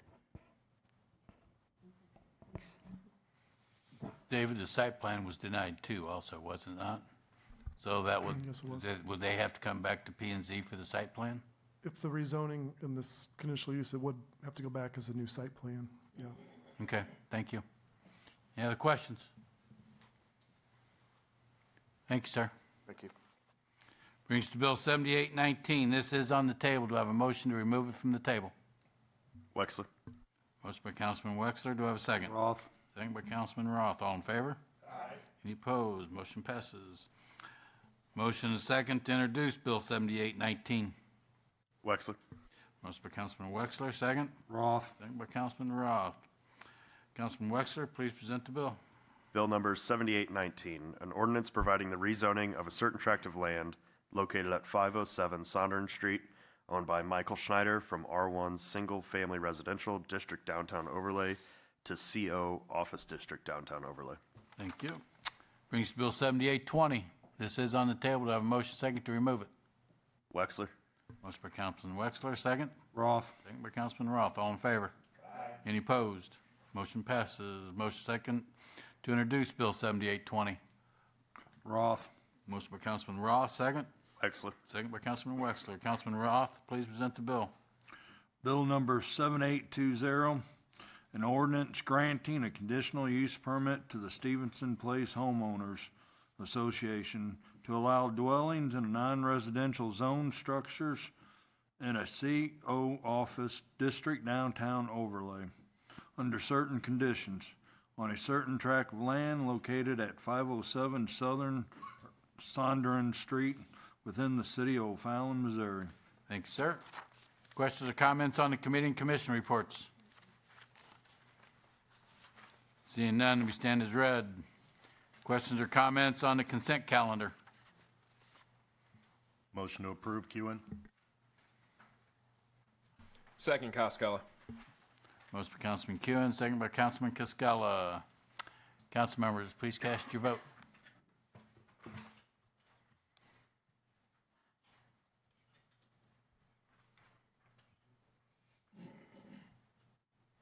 Amanda? The voting's closed. 8 yes, 0 no. Consent calendar has been approved. Brings this to new business. Brings Bill 7826. Motion for first reading. Costello. Motion by Cascella, second. Wexler. Second by Councilman Wexler. Councilman Cascella, please present the bill. Bill number 7826, an ordinance approving a petition for voluntary annexation filed by Aaron and Sherry Moore regarding certain property contiguous and compact to the city of O'Fallon, Missouri, and generally located at 74 Gallup Lane. Thank you. Brings Bill 7827. Motion for first reading. Costello. Motion by Cascella, second. Wexler. Second by Councilman Wexler. Councilman Cascella, please present the bill.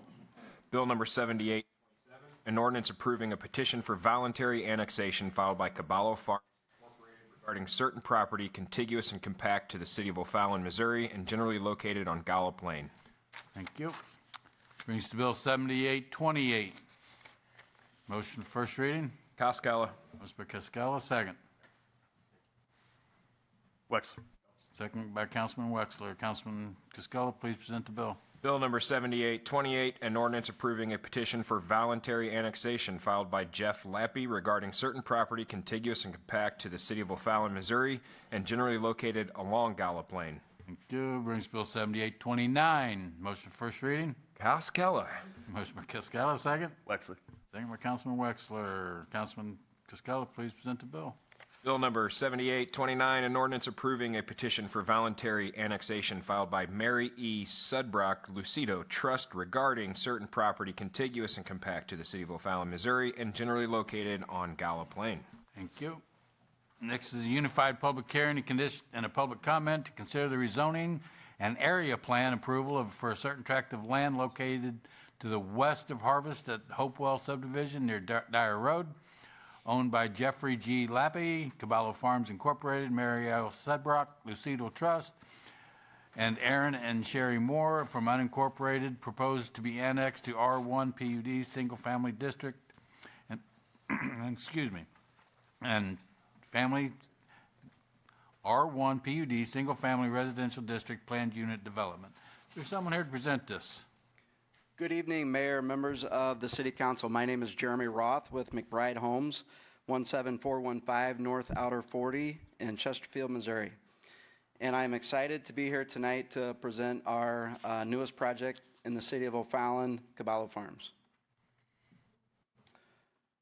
So just a couple things on McBride Homes. Obviously, the city of O'Fallon is familiar with McBride, but I did want to note that we are celebrating our 80th anniversary this year. And this newest project, I think literally, I don't know what the exact number is, but I believe we built thousands of homes in the state of O'Fallon. So excited to present our newest project tonight. So this is a 94-acre property. It's currently in unincorporated St. Charles County. We're looking to annex the property into the city of O'Fallon, and we're here to ask for an annexation and to zone the property to R1 PUD. So this is, I'm going to try to get full screen here. There we go. So the yellow dot there represents the property in the southwestern portion of the city, just west of the existing Harvest community in the city of O'Fallon, south of Highway N, west of Hopewell Road. Here's an aerial of the 94 acres. You can see the Harvest community to the east that's currently under construction, and vacant agricultural to the west and north. Just another aerial, I wanted to show this one. This is a recent aerial of the Harvest community. So you can see that we're developing and starting phase 2 of Harvest, but there's no existing homes yet adjacent to the Caballo Farms property. I'd also note Darting Creek bounds the property to the south, so there will be no expansion or no growth further south of this. And then, like I mentioned, west of this is vacant agricultural. Here's the site in relation to the city's zoning map. You can see the development patterns in this portion of the city. There is a lot of R1 PUD as the city has grown in this area, this corridor. That's that tan color is R1, and then the crosshatched is R1 PUD. So here's the site plan. We are really excited about this site plan. I think the number one reason we're excited about it is all the common ground and green space. And you can see that in kind of that dark hunter green color there. So we have the lots. There's 3 distinct villages of different product lines. We're offering our Heritage Series, our Bayside Series, and our Oakwood Series. There's 276 total home sites, all detached, single family. These are all homes and products that we've built many times in O'Fallon before.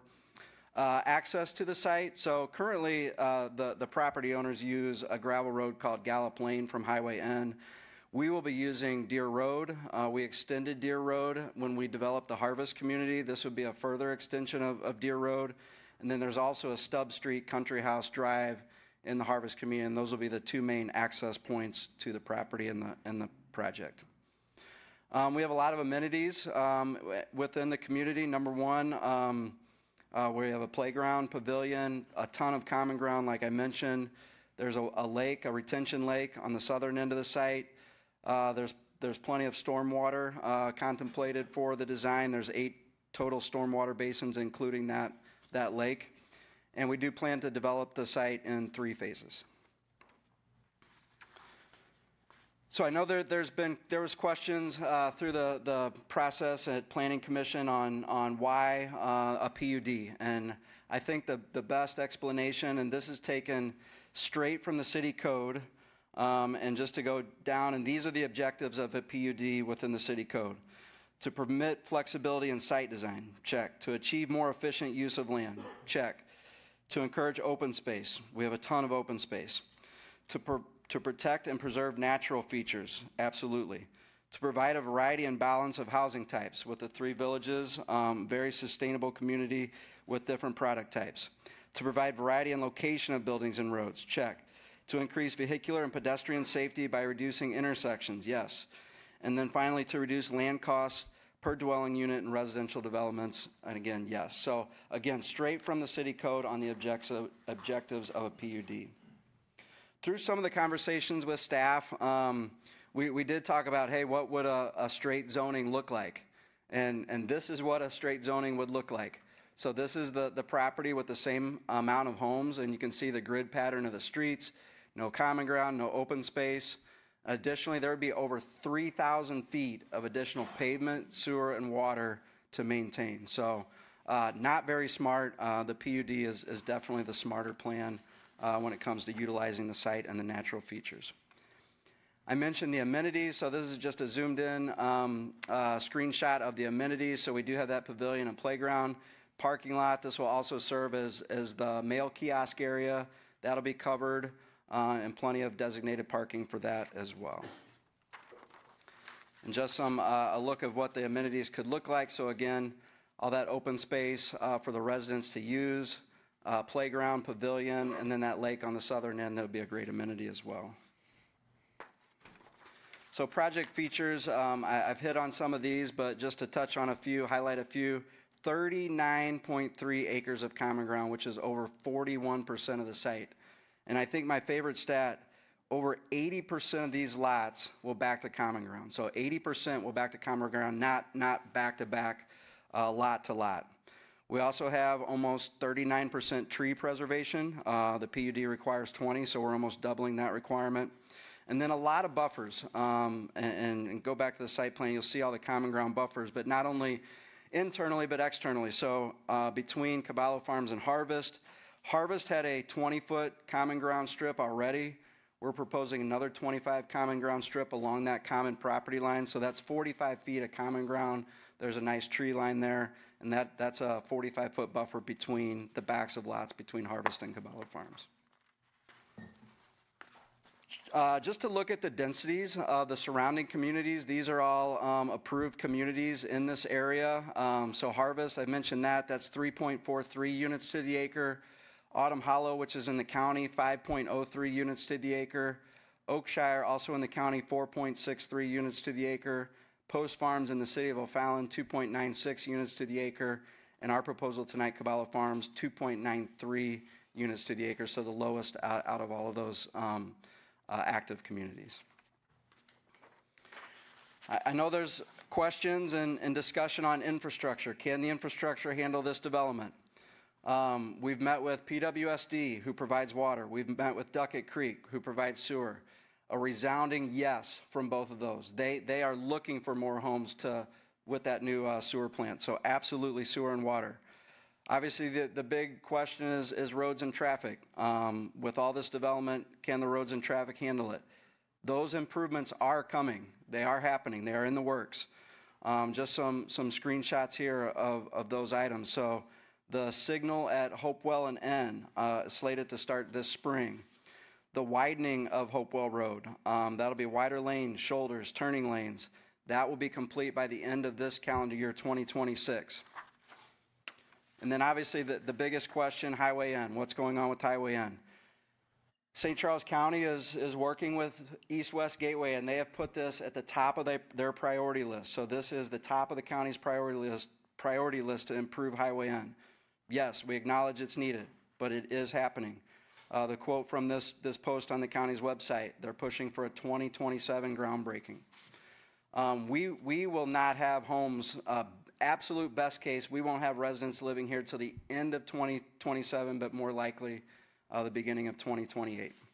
I'd also note that we have shown this project to MoDOT.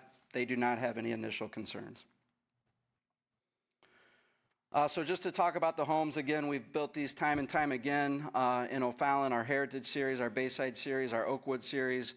But each one of those series has different floor plans to choose from, and then each one of those floor plans has 5 or 6 different elevations to choose from. So you look at that, all the combinations you can have in the Heritage Series, 29 different combinations, Bayside, 47 different combinations, Oakwood, 27 different combinations. So really to get that variety on the streetscape. And you got 1 minute.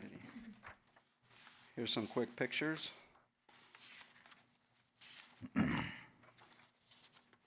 I always like to tout our design studio where all our buyers go to finalize their selections within the home.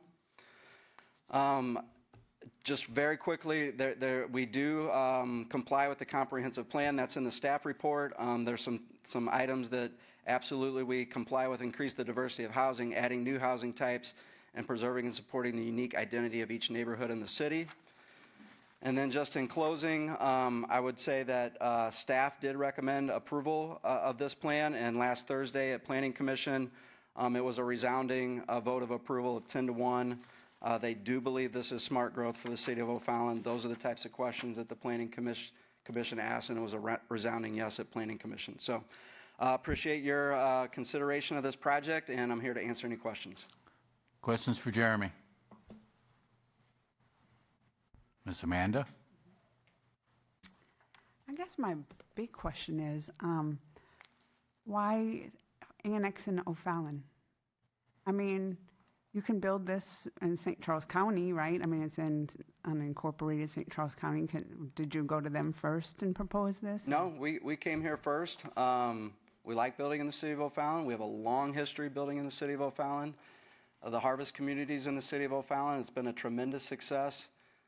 Since the middle part of 2024, we've constructed almost 250 homes in the harvest community, all in O'Fallon. So, no, O'Fallon's our first choice. I had some other notes here I made. You mentioned the Highway Inn project, and you're not having residents in there till like the end of 2027. But also the Highway Inn project, they talk about groundbreaking in 2027 and not complete their first phase into 2029. In your first phase of building, how many houses will you have? We haven't determined the exact phases yet, but it'd be approximately a third of the total site. I'm just really worried about, I mean, I think all of us unanimously know that Highway Inn is a mess. It's chaotic now. And just adding, residents and these amount of people on the roads is kind of, in my mind, putting the cart before the horse. Have you done any impact, like traffic studies, even on Deer Road? We do. It is a requirement to perform a traffic study for this project, and we will be performing that traffic study, and we'll have to comply with any recommendations in that traffic study. But again, speaking to the county, speaking to MoDOT, there's no concerns because, again, the improvements are coming. I tell you what I do like. I watched some of the P&Z on this and some of the price points that it was like 200, 300,000, because I know we had someone talk from Habitat Humanity that in St. Charles County there's only like 45 homes under 300K. So that was definitely something I did like, bringing more affordable housing. But like I said, I just worry about the timing and the traffic. I also wanted to make a point, because you said in the P&Z about the comprehensive plan, and I found it interesting that you brought that up, because it also states that in the comprehensive plan that the focus is on residential infill development to support population growth rather than expanding the city's boundaries. So I just wanted to make sure, I pointed that out in there too. But yeah, so thank you. Thank you. Anybody else? Jeremy, if you would step aside, this is public hearing. Just a reminder to everybody, you have 3 minutes. Mr. Dienoff.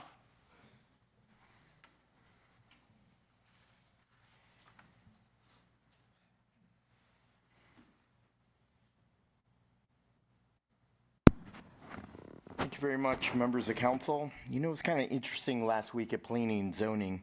Mr. Roth had the audience stacked with contractors and suppliers saying and touting all how great he was.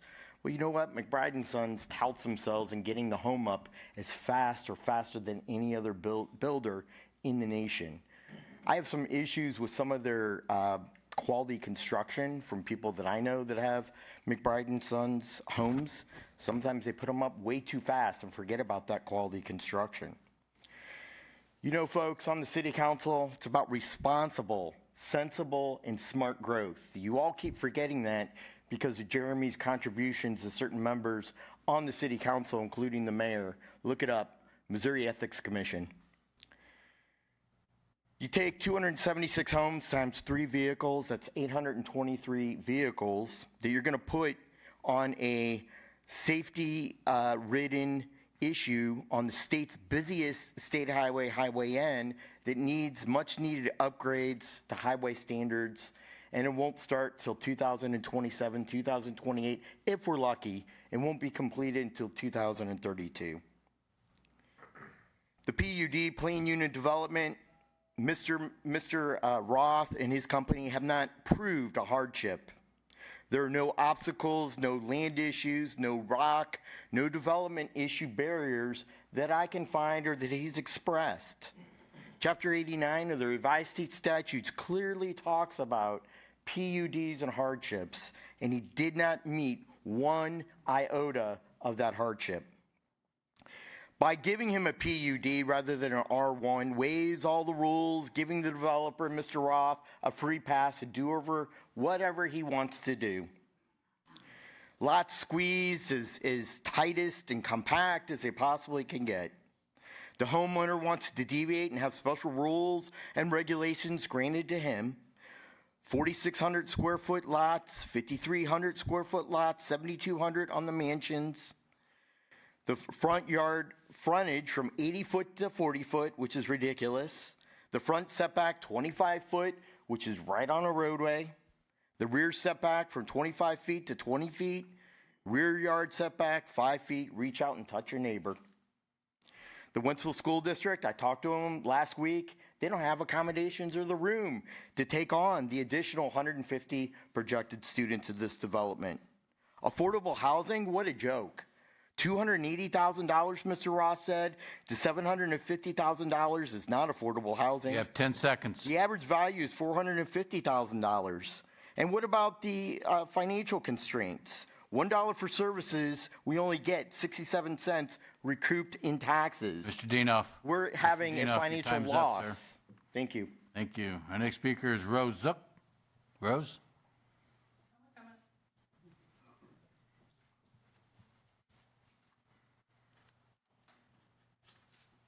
My name's Rose Zook. I think it's really great that the landowners came together, 4 of them, and combined and became Caballo Farms. Voluntarily, which is good. But we're talking about 95 acres, minus right-of-way, minus the detention pond, minus the unusable portion in the floodplain.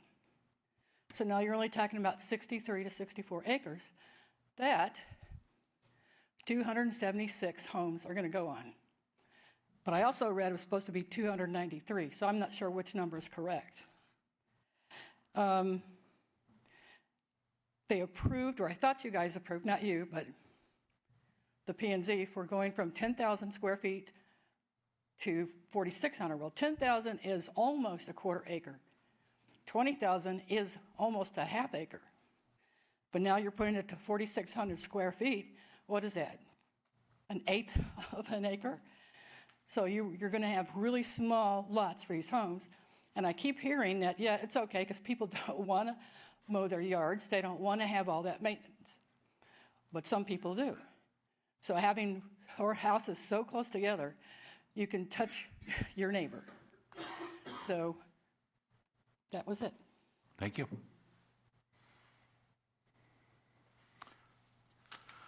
Our next speaker is Aaron Moore.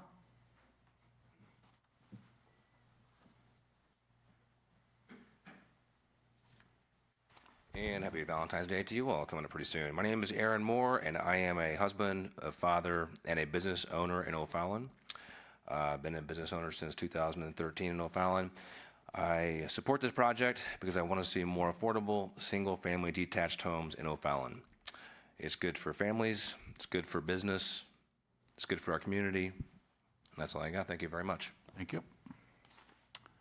Next speaker is Dave Lucido. Good evening, and thank you for letting me have this opportunity. David Lucido, 5627 Holly Hills, St. Louis, Missouri. I'm in support of this bill, this bill, because I think it'll include or increase the number of jobs in the area, increase tax revenue for the city, and also provide additional affordable homes. Thank you. That's all I have. Thank you. Next speaker is Liz Rosano.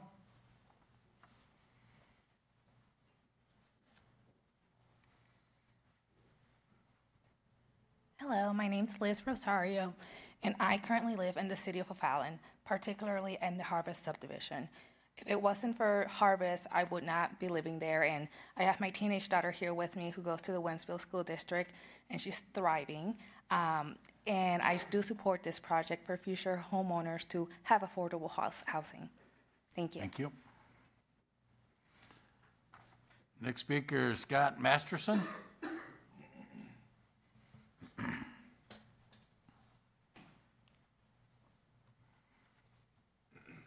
Good evening, Mayor and council members. Thanks for allowing us to speak. I provide mirrors, shower doors, and wire shelving for a lot of the McBride homes. They use union labor. They help build a tremendous offering for a beautiful subdivision, much unlike a lot of apartment projects and the same cookie cutter homes. The small businesses will benefit from the increase of the population here. I support this project. Thank you. Thank you. Next speaker is Alex Bathy? Bath? Nope. Alex Bath? Yes. Just to know how to pronounce it. Thank you for letting me speak here tonight. As the mayor said, my name is Alex Bath. I'm here representing MR Bath Electric. We are located at 1521 Progress West Lane, right here in O'Fallon. We've been doing McBride's work for the better part of 25 years now. I can personally attest as a field electrician myself to the quality of their homes. Echoing everything that everybody else has said, McBride builds a quality home. This subdivision is going to have plenty of green space. With the fixes coming to Highway N, I can't see any good reason not to go forward with this, and we are in support of this project. Thank you. Sir. Okay, Alexandra. Give us your name and address for the record, please. Thank you. Alexandra Hart. I am a property owner on Highway N and Gallup Lane. I've been a property owner for over 29 years. So I've seen a lot of growth in the area. When I had my property, there was nothing. I mean, we would ride our horses up and down.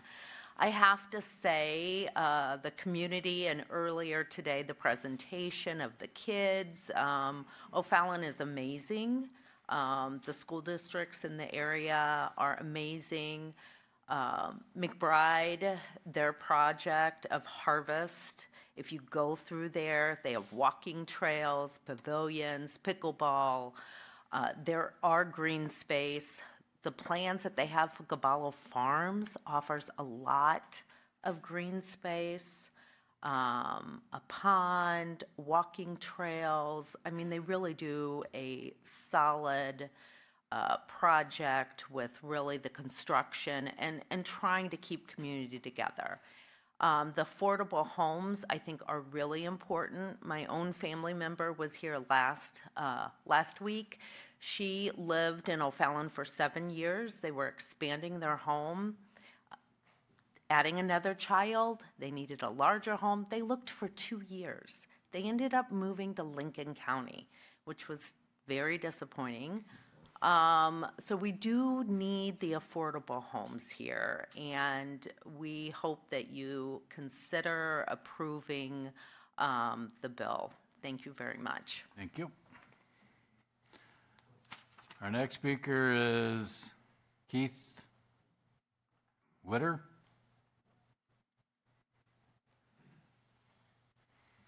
Good evening, Mayor, council members. My name's Kirk Whitner. I'm going to say Happy Valentine's to my wife who just spoke. She's beautiful and she's an eloquent speaker, better than myself. I share all of her sentiments. I've enjoyed the land and the community, and I can tell you that we've said no along the way. We've met with a lot of the developers, and it's not met our standards or our likes. And when we were approached recently, or in the last so many months, by McBride with this particular look and more space and the way the land was going to be used, we certainly supported it, and we think it's time, so we hope you support it. Thank you. Thank you. Next speaker is Tori Oliver.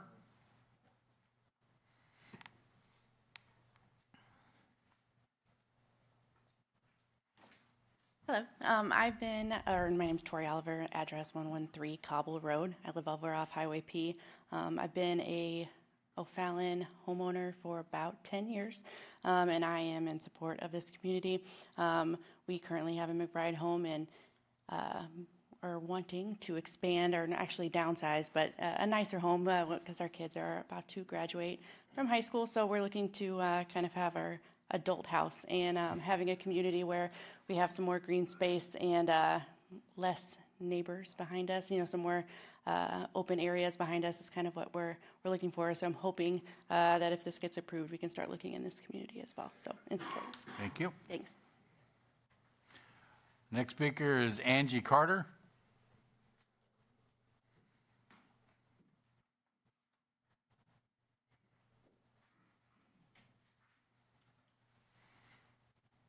Good evening. I'm Angie Carter, an O'Fallon homeowner, and I am proud to say that. And I raised all four of my boys in O'Fallon.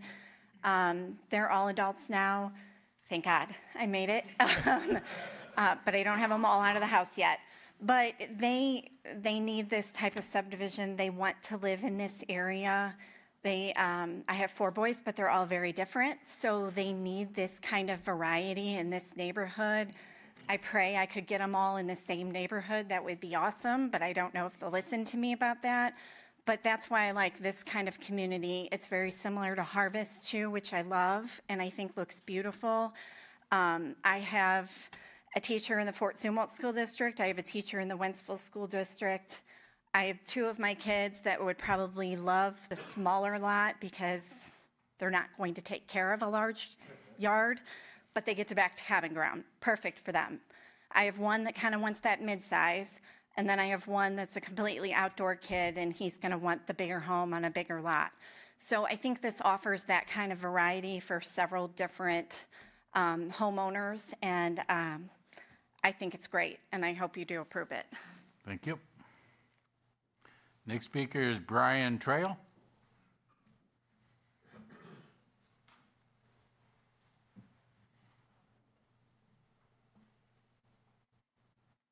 Hi. I've lived in O'Fallon most of my life, and I've worked here all my life. I'm representing Rainbow Painting. We've done work for McBride Homes for 25 years, and not to mention how great the community would be for O'Fallon, but all the man hours that it would give men and women working on those houses to feed their families. So it'd be a great thing for the entire community. Thank you, sir. All right, thank you. Next speaker is R.J. Cowling.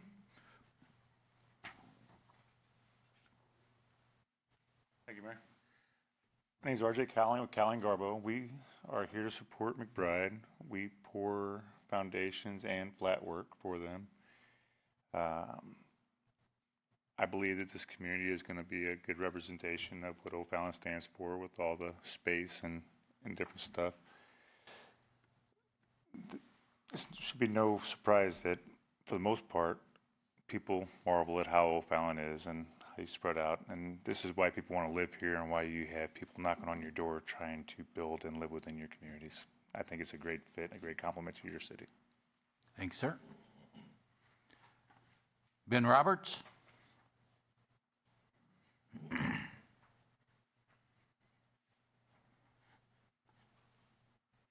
evening.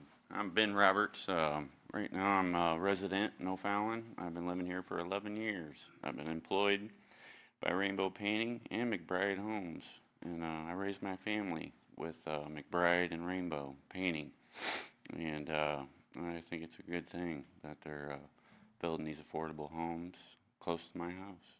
And it makes it easy to raise a family. It's a good thing. I'm for it. Thank you. Thank you, sir. Andrew Cartcamp?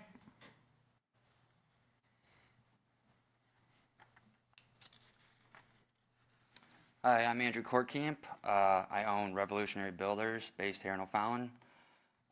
It's a union carpentry company. We have about 130 quality union carpenters that would all benefit off this project a lot. I also want to add, I live about 5 minutes down the road from where this project will hopefully be, and I love living here, and I think there should be some more homes and more people to come and enjoy O'Fallon. Thank you. Sir. Next speaker is Mark Gow. Good evening. We employ about 200 people. You give us your name and address. I'm sorry, Mark Gow. I do not live in O'Fallon, but our company is in Earth City, Missouri, and we employ around 200 people. We've been in business since 1932. We do a lot of work for McBride. We do a lot of work for a lot of builders. But of the 200 employees, after the planning and zoning meeting, I went back and I talked to our HR, and I'm like, how many people live in St. Charles and O'Fallon? Over 37% of our employees live and work in the community. A lot of them live here in O'Fallon. We are for this. I have trucks. I'm sure you've seen our trucks driving up and down the road in your city. We're buying gas. They're buying fuel. They're buying food. Their families live here. They live here. Ms. Taylor, you mentioned about pride. Well, all of ours, it brings pride to a lot of these people. You hear that from behind us. We already heard that they're living and working in the community. So we're very much for it. Our company's for it. My employees are for it. Thank you, sir. Thank you. And our last speaker is Christy Nally. Okay.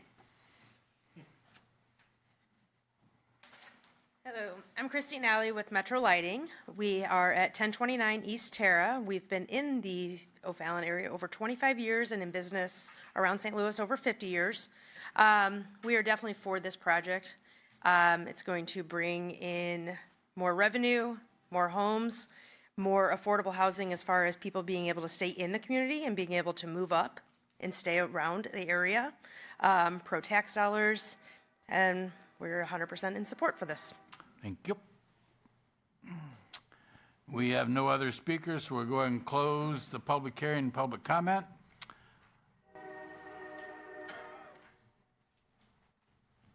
Come on back up. I was waiting for the train to go by.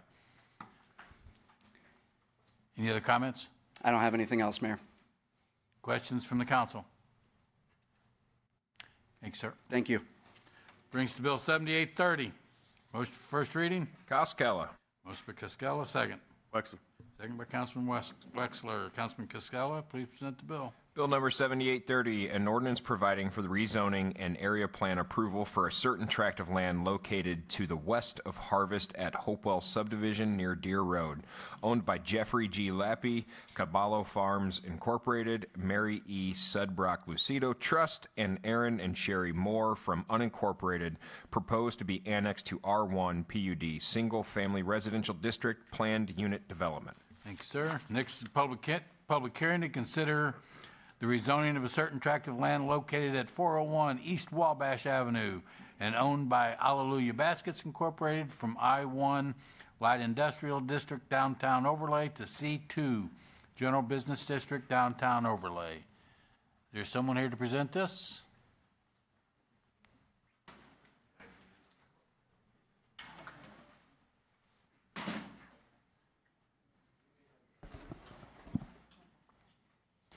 I won't start your time until, No, I understand. Take that. I motion I go before them next time.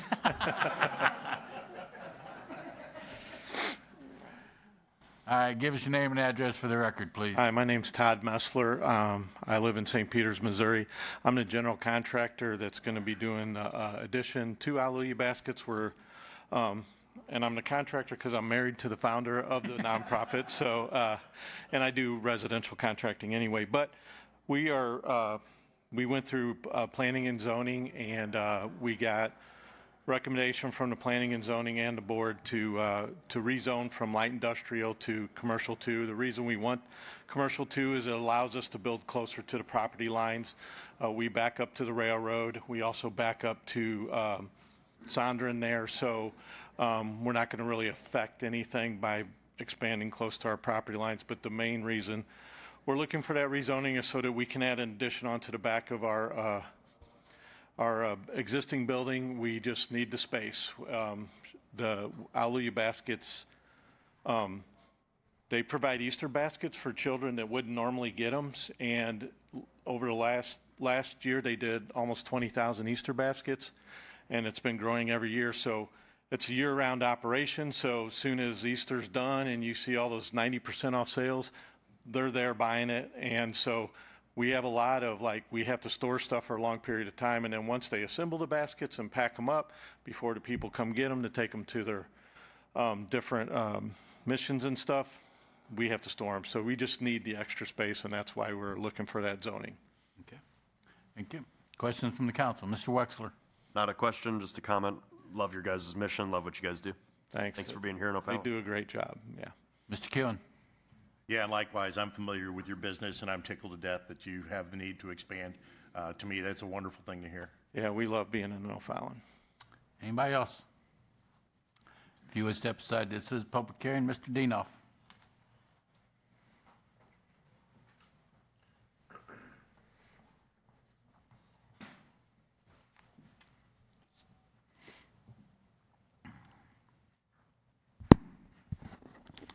Thank you very much, members of council. My name is Arnie C., AC Dienoff, City Public Advocate. You know, this entity is a outstanding community organization. They provide a lot to our community. They're a not-for-profit. I believe they're a 401c3 designated by the federal government as non-taxable exempt. They do great deeds for people who are less fortunate and don't have some of the things when it comes to Easter time. When it comes to, I don't have any opposition to their application or expansion of their warehouse. I think they deserve it. And I also think that you as elected officials need to give them a break. Since they do not profit from their business, since they rely on donations and rely on the community to help them out, I would ask the city council at the next meeting, the second reading of this bill, that you do something good, a good deed for someone else or other people that are in need.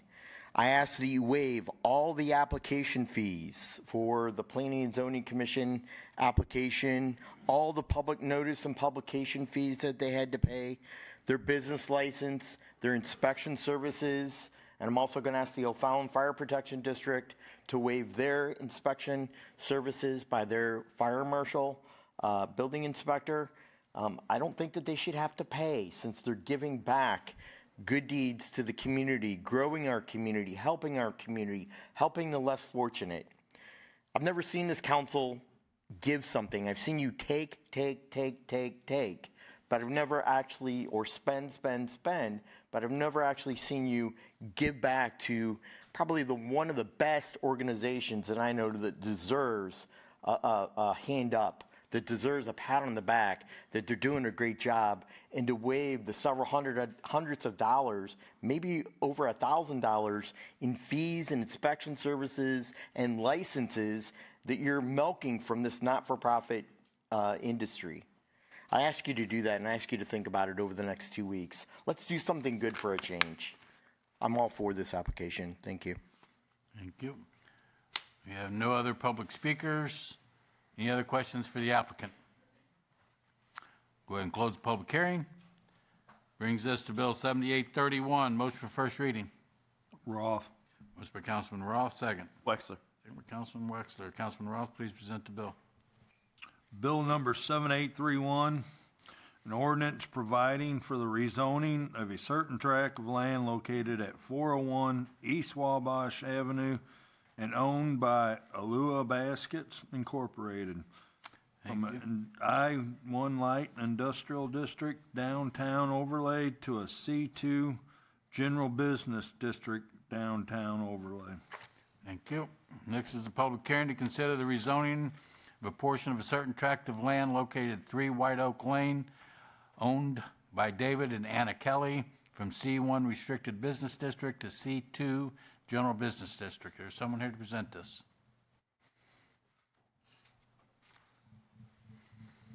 Give us your name and address for the record, please. Good evening. My name is Brandon Goldberg. I'm with Greenberg Farrow. We're located at 8600 West Bryn Mawr Avenue in Chicago, Illinois, 60631. We are the designers for the existing Texas Roadhouse building. We are also the designers for the proposed parking lot addition that is to occur adjacent to the site.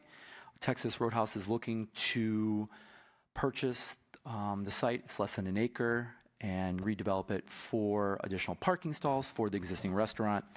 And we are seeking to have this site transition from a C1 residential business district to a C2 general business district. And I'm here to answer any questions you might have. Questions for Brendan? Mr. Keown? Yeah, I haven't looked at the planning and zoning report yet. I will before the next meeting, however. What are you doing to buffer that parking lot from the adjacent residents that are going to be behind that parking lot? Yes. We are going to add a identical fence, as you can see there now, and it'll go around the parking lot adjacent to all the residential neighbors. We will provide code-required landscaping between the parking stalls and the fence to add that additional layer or buffer. Okay, I mean, I'm just looking at the plan, and to me, the plan looks like it's the bare minimum between the parking lots and the property line. I assume that's the case, and I get it. You want as many parking spaces as you can get, because I've been to the restaurant many times. I know that parking can be quite challenging, but I'm just wondering aloud if there's something that can be done to better buffer sound, for example. I don't know what that might look like, but that distance makes me a little uncomfortable. Yes, and it's actually one of our conditions. It's not shown on the plan, but we will, when we resubmit, technically we need a 10-foot buffer. Okay. So that's what we're going to show on our Glad next to hear that. revision. Thank you. Anybody else? Mr. Wexler? Thank you. I don't really have anything more than what Jeff said. I just want to reiterate that. We definitely need to make sure we're buffering properly against those houses back there. I want to be a good neighbor. You know, they're not in O'Fallon, but we just still need to be a good neighbor. Absolutely. Just want to put it on record. Thank you. Anybody else? Brandon, if you would step aside. Yep. Mr. Dienoff?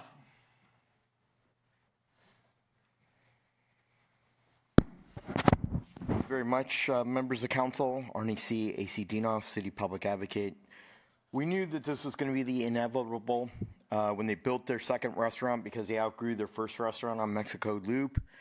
They stated as part of their future plan, if there'd be backups and not the necessary parking on the new facility, that they would expand their parking lot. They were very upfront, very transparent, unlike other developers and some business plans that come before this process. They were very transparent a number of years ago.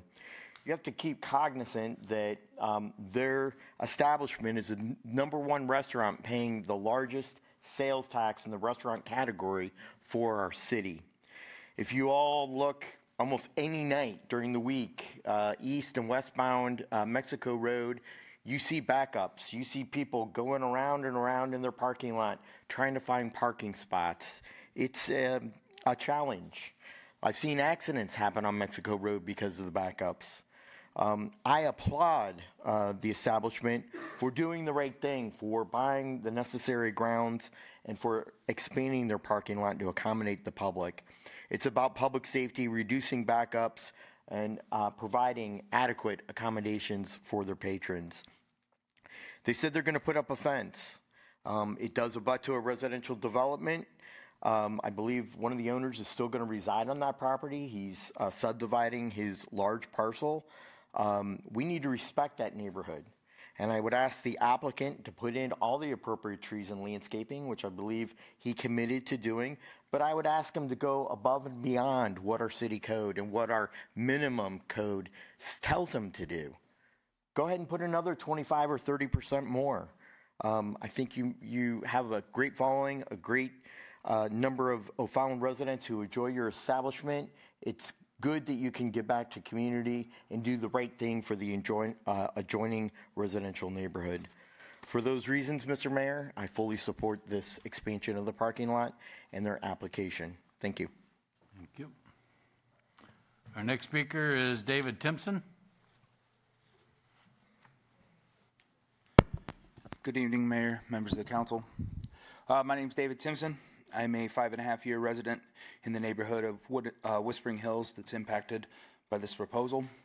As Councilman Wexler stated, we are not residents of O'Fallon. We're neighbors of O'Fallon, which means we're not taxpayers, which means this is an uphill battle for me. This is the only outlet I have to come and voice my frustration, my neighbor's frustration with this development. The last time I was here and spoke in front of the council, it was about the same development. And since then, we've seen traffic, as indicated by Mr. Dienoff, gotten much worse on Mexico Road. We've seen traffic in our neighborhood from this, people missing the restaurant, trying to find parking like anywhere they can on streets and residential areas, endangering my kids. We like walking around this neighborhood. That's why we moved here. We've seen an abandoned building that still is not filled and still standing in the parking lot of Home Depot. It's an eyesore to the community. In addition to that, I mean, personally, I don't like the smell of grilled food in my backyard. I don't like the light pollution in my kids' windows. The last time I mentioned this, Mr. Goldberg said they did all kinds of light studies. Well, I can't believe I'm having to play he said, she said with the light coming into my house, but here we are. I mean, I guess they didn't knock on my door and ask me to come in and look. But we have blackout shades now that help with that. But you know, this proposal just a few years later to expand, you know, my neighbors and I came in here to oppose the first one. We knew that this was going to happen. They're going to ask for more. They're going to want more. And here we are talking about more. So I would ask you guys in the council to consider the needs of your neighbors, to cease encroaching into this beautiful neighborhood and negatively impacting our property values and our safety. So thank you for letting me speak. Thank you, sir. All right, that's the last of our speakers. Go ahead and close the public hearing. Any other questions for Brendan? Seeing none, brings to Bill 7832. Motion for first reading. Wexler. First by Councilman Wexler, second. Roth. Second by Councilman Roth. Councilman Wexler, please present the bill. Bill number 7832, an ordinance providing the rezoning of a portion of a certain tract of land located at 3 White Oak Lane and owned by David and Anna Kelly from, C1 District, Restricted Business District to C2 General Business District. Thank you. Next is public comment to consider declaring the home of 411 Woodlawn Avenue to be a landmark of the city of O'Fallon and establishing standards relating to the treatment of the site. Someone here to present that? Jeffrey.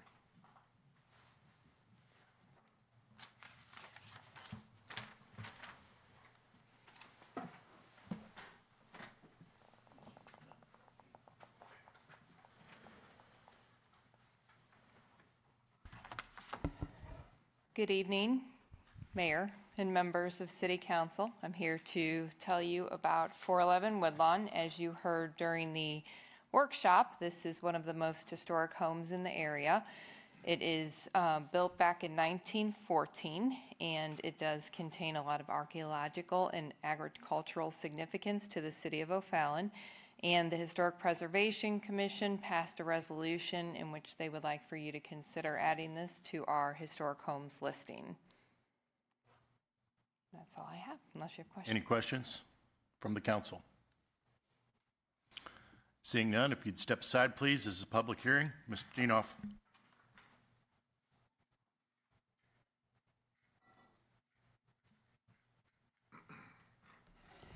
Thank you, members of the City Council. My name is Arnie C., AC Dinoff, City Public Advocate. I looked into this home, and I really don't see a lot of historical value, significance, according to the construction of the home. The property with the orchards and the surrounding area may be historic, but I'm not sure that it is deemed necessary to name this a historic home. If you look at towns around us in the region, the city of St. Charles, the city of Kirkwood, the city of Ferguson, I could go on and on about cities that have historical significance. I don't think this meets the mustard of what a landmark designation, what a landmark nomination process should be. The second home that I'm going to come up with, I'm going to talk about, it does meet that threshold. But I'm not going to oppose the designation. Yeah, it's going to cost us a little money. We're probably going to spend a few $100s on a brass plaque to put on the dwelling. Not many people are going to know about it. There's not going to be probably a sign out at the street level for people to do that. I don't think it's going to attract any tourism or economic development to our city. So I'm not going to actually oppose this landmark designation, but I really think we need to be picky and choosy of what we designate as historic, and I just don't think it meets that underlying threshold as historic compared to other cities in our region and in our state. Thank you. Thank you. We have no other public comments. We'll go ahead and close the public comment. Any other questions for Tanya? Seeing none, brings to Bill 70. I did close it, right? Mm-hmm. Okay. Brings to Bill 7833. Motion for first reading. Cook. Motion by Councilwoman Cook, second. Ragsdale. Second by Councilman Ragsdale. Councilwoman Cook, please present the bill. Bill number 7833, an ordinance declaring the home located at 411 Woodlawn Avenue to be a landmark of the city of O'Fallon and establishing standards relating to the treatment of the site. Thank you. Next public comment, to consider declaring the home located at 419 Woodlawn Avenue to be a landmark of the city of O'Fallon and establishing standards related to the treatment of the site. Ms. Tanya? Are you just going to say ditto? Ditto? No. Close to what I just said, but we did present this one as well at the workshop. This one was built back in 1910 by the Roper family, and Rick, as well as the homeowner, gave a very good explanation as to why this home should be considered historically significant. Same thing, it did pass through the Historic Preservation Commission by resolution, and they have asked for you all to consider it to our listing of historic homes for the city of O'Fallon. And we do already have plaques, by the way. We have some that we've purchased in the past that are just sitting there that will be used for these homes if they pass through the city council. Thank you. Questions for Tanya? Seeing none, Mr. Dinoff.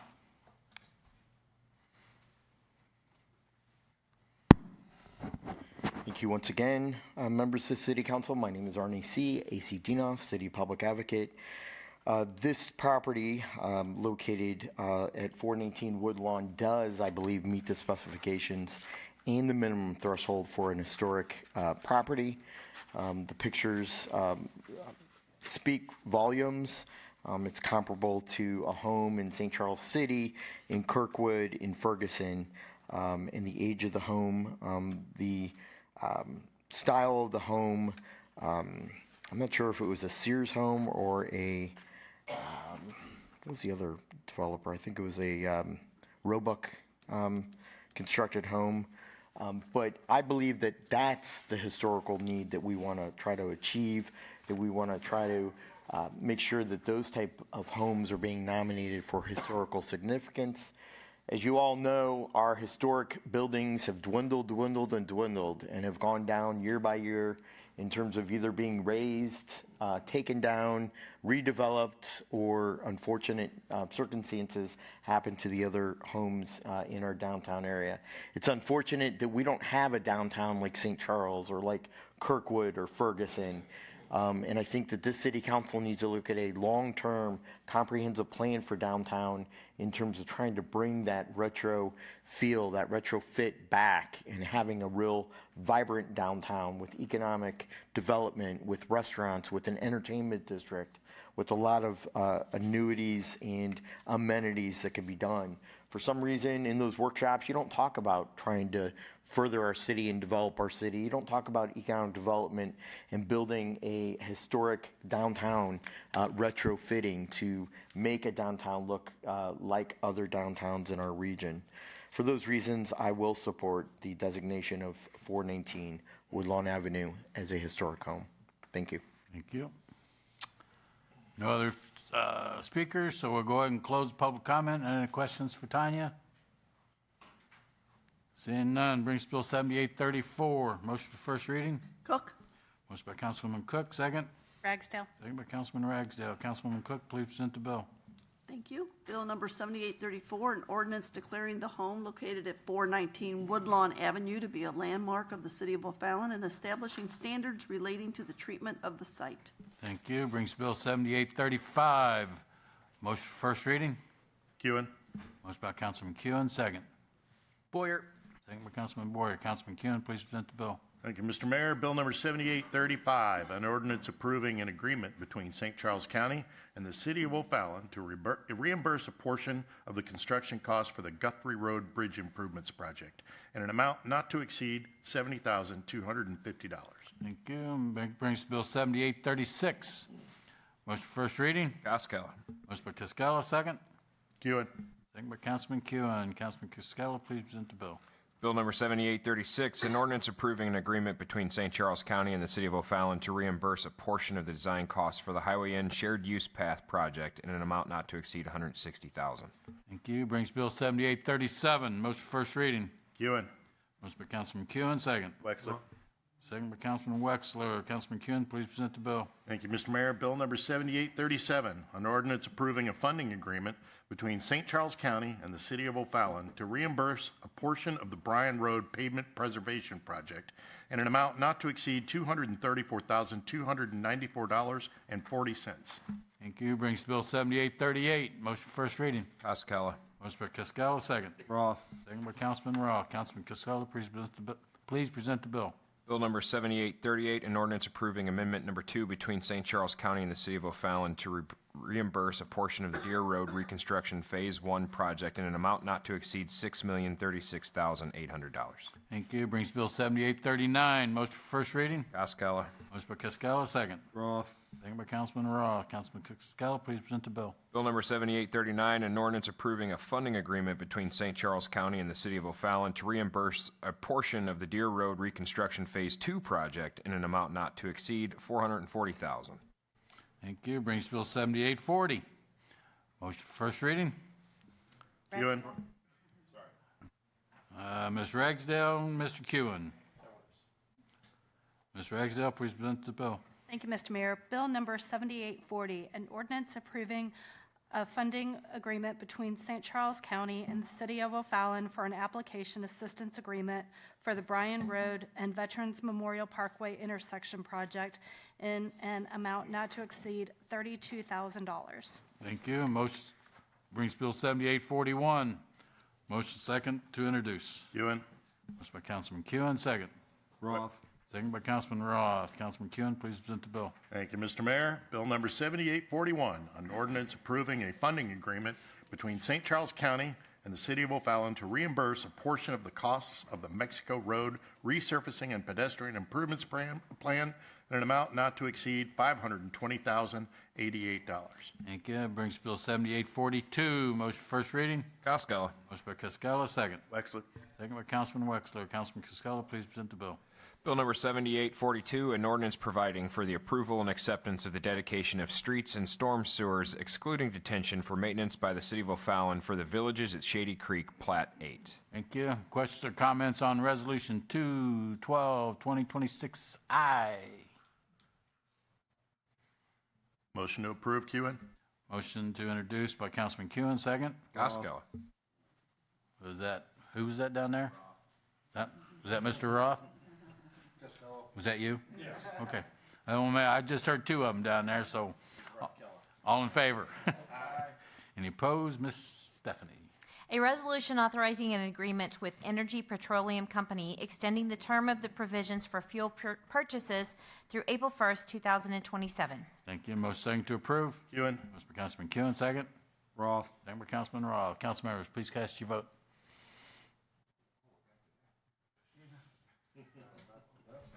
The voting's closed. 8 yes, 0 no. Resolution I has been approved. Questions or comments on Resolution J? Motion to introduce, Ewan. Motion by Councilman Kuhn, second. Taylor. Second by Councilwoman Taylor. All in favor? Aye. Any opposed? Ms. Stephanie. A resolution authorizing the expenses required for purchasing and installing humidifiers at the Justice Center in an amount not to exceed $17,500. Motion to approve. Ewan. Motion by Councilman Kuhn, second. Taylor. Second by Councilwoman Taylor. Council members, please cast your vote. The voting's closed. 8 yes, 0 no. Resolution J has been approved. No further business. This meeting is adjourned at 9:11.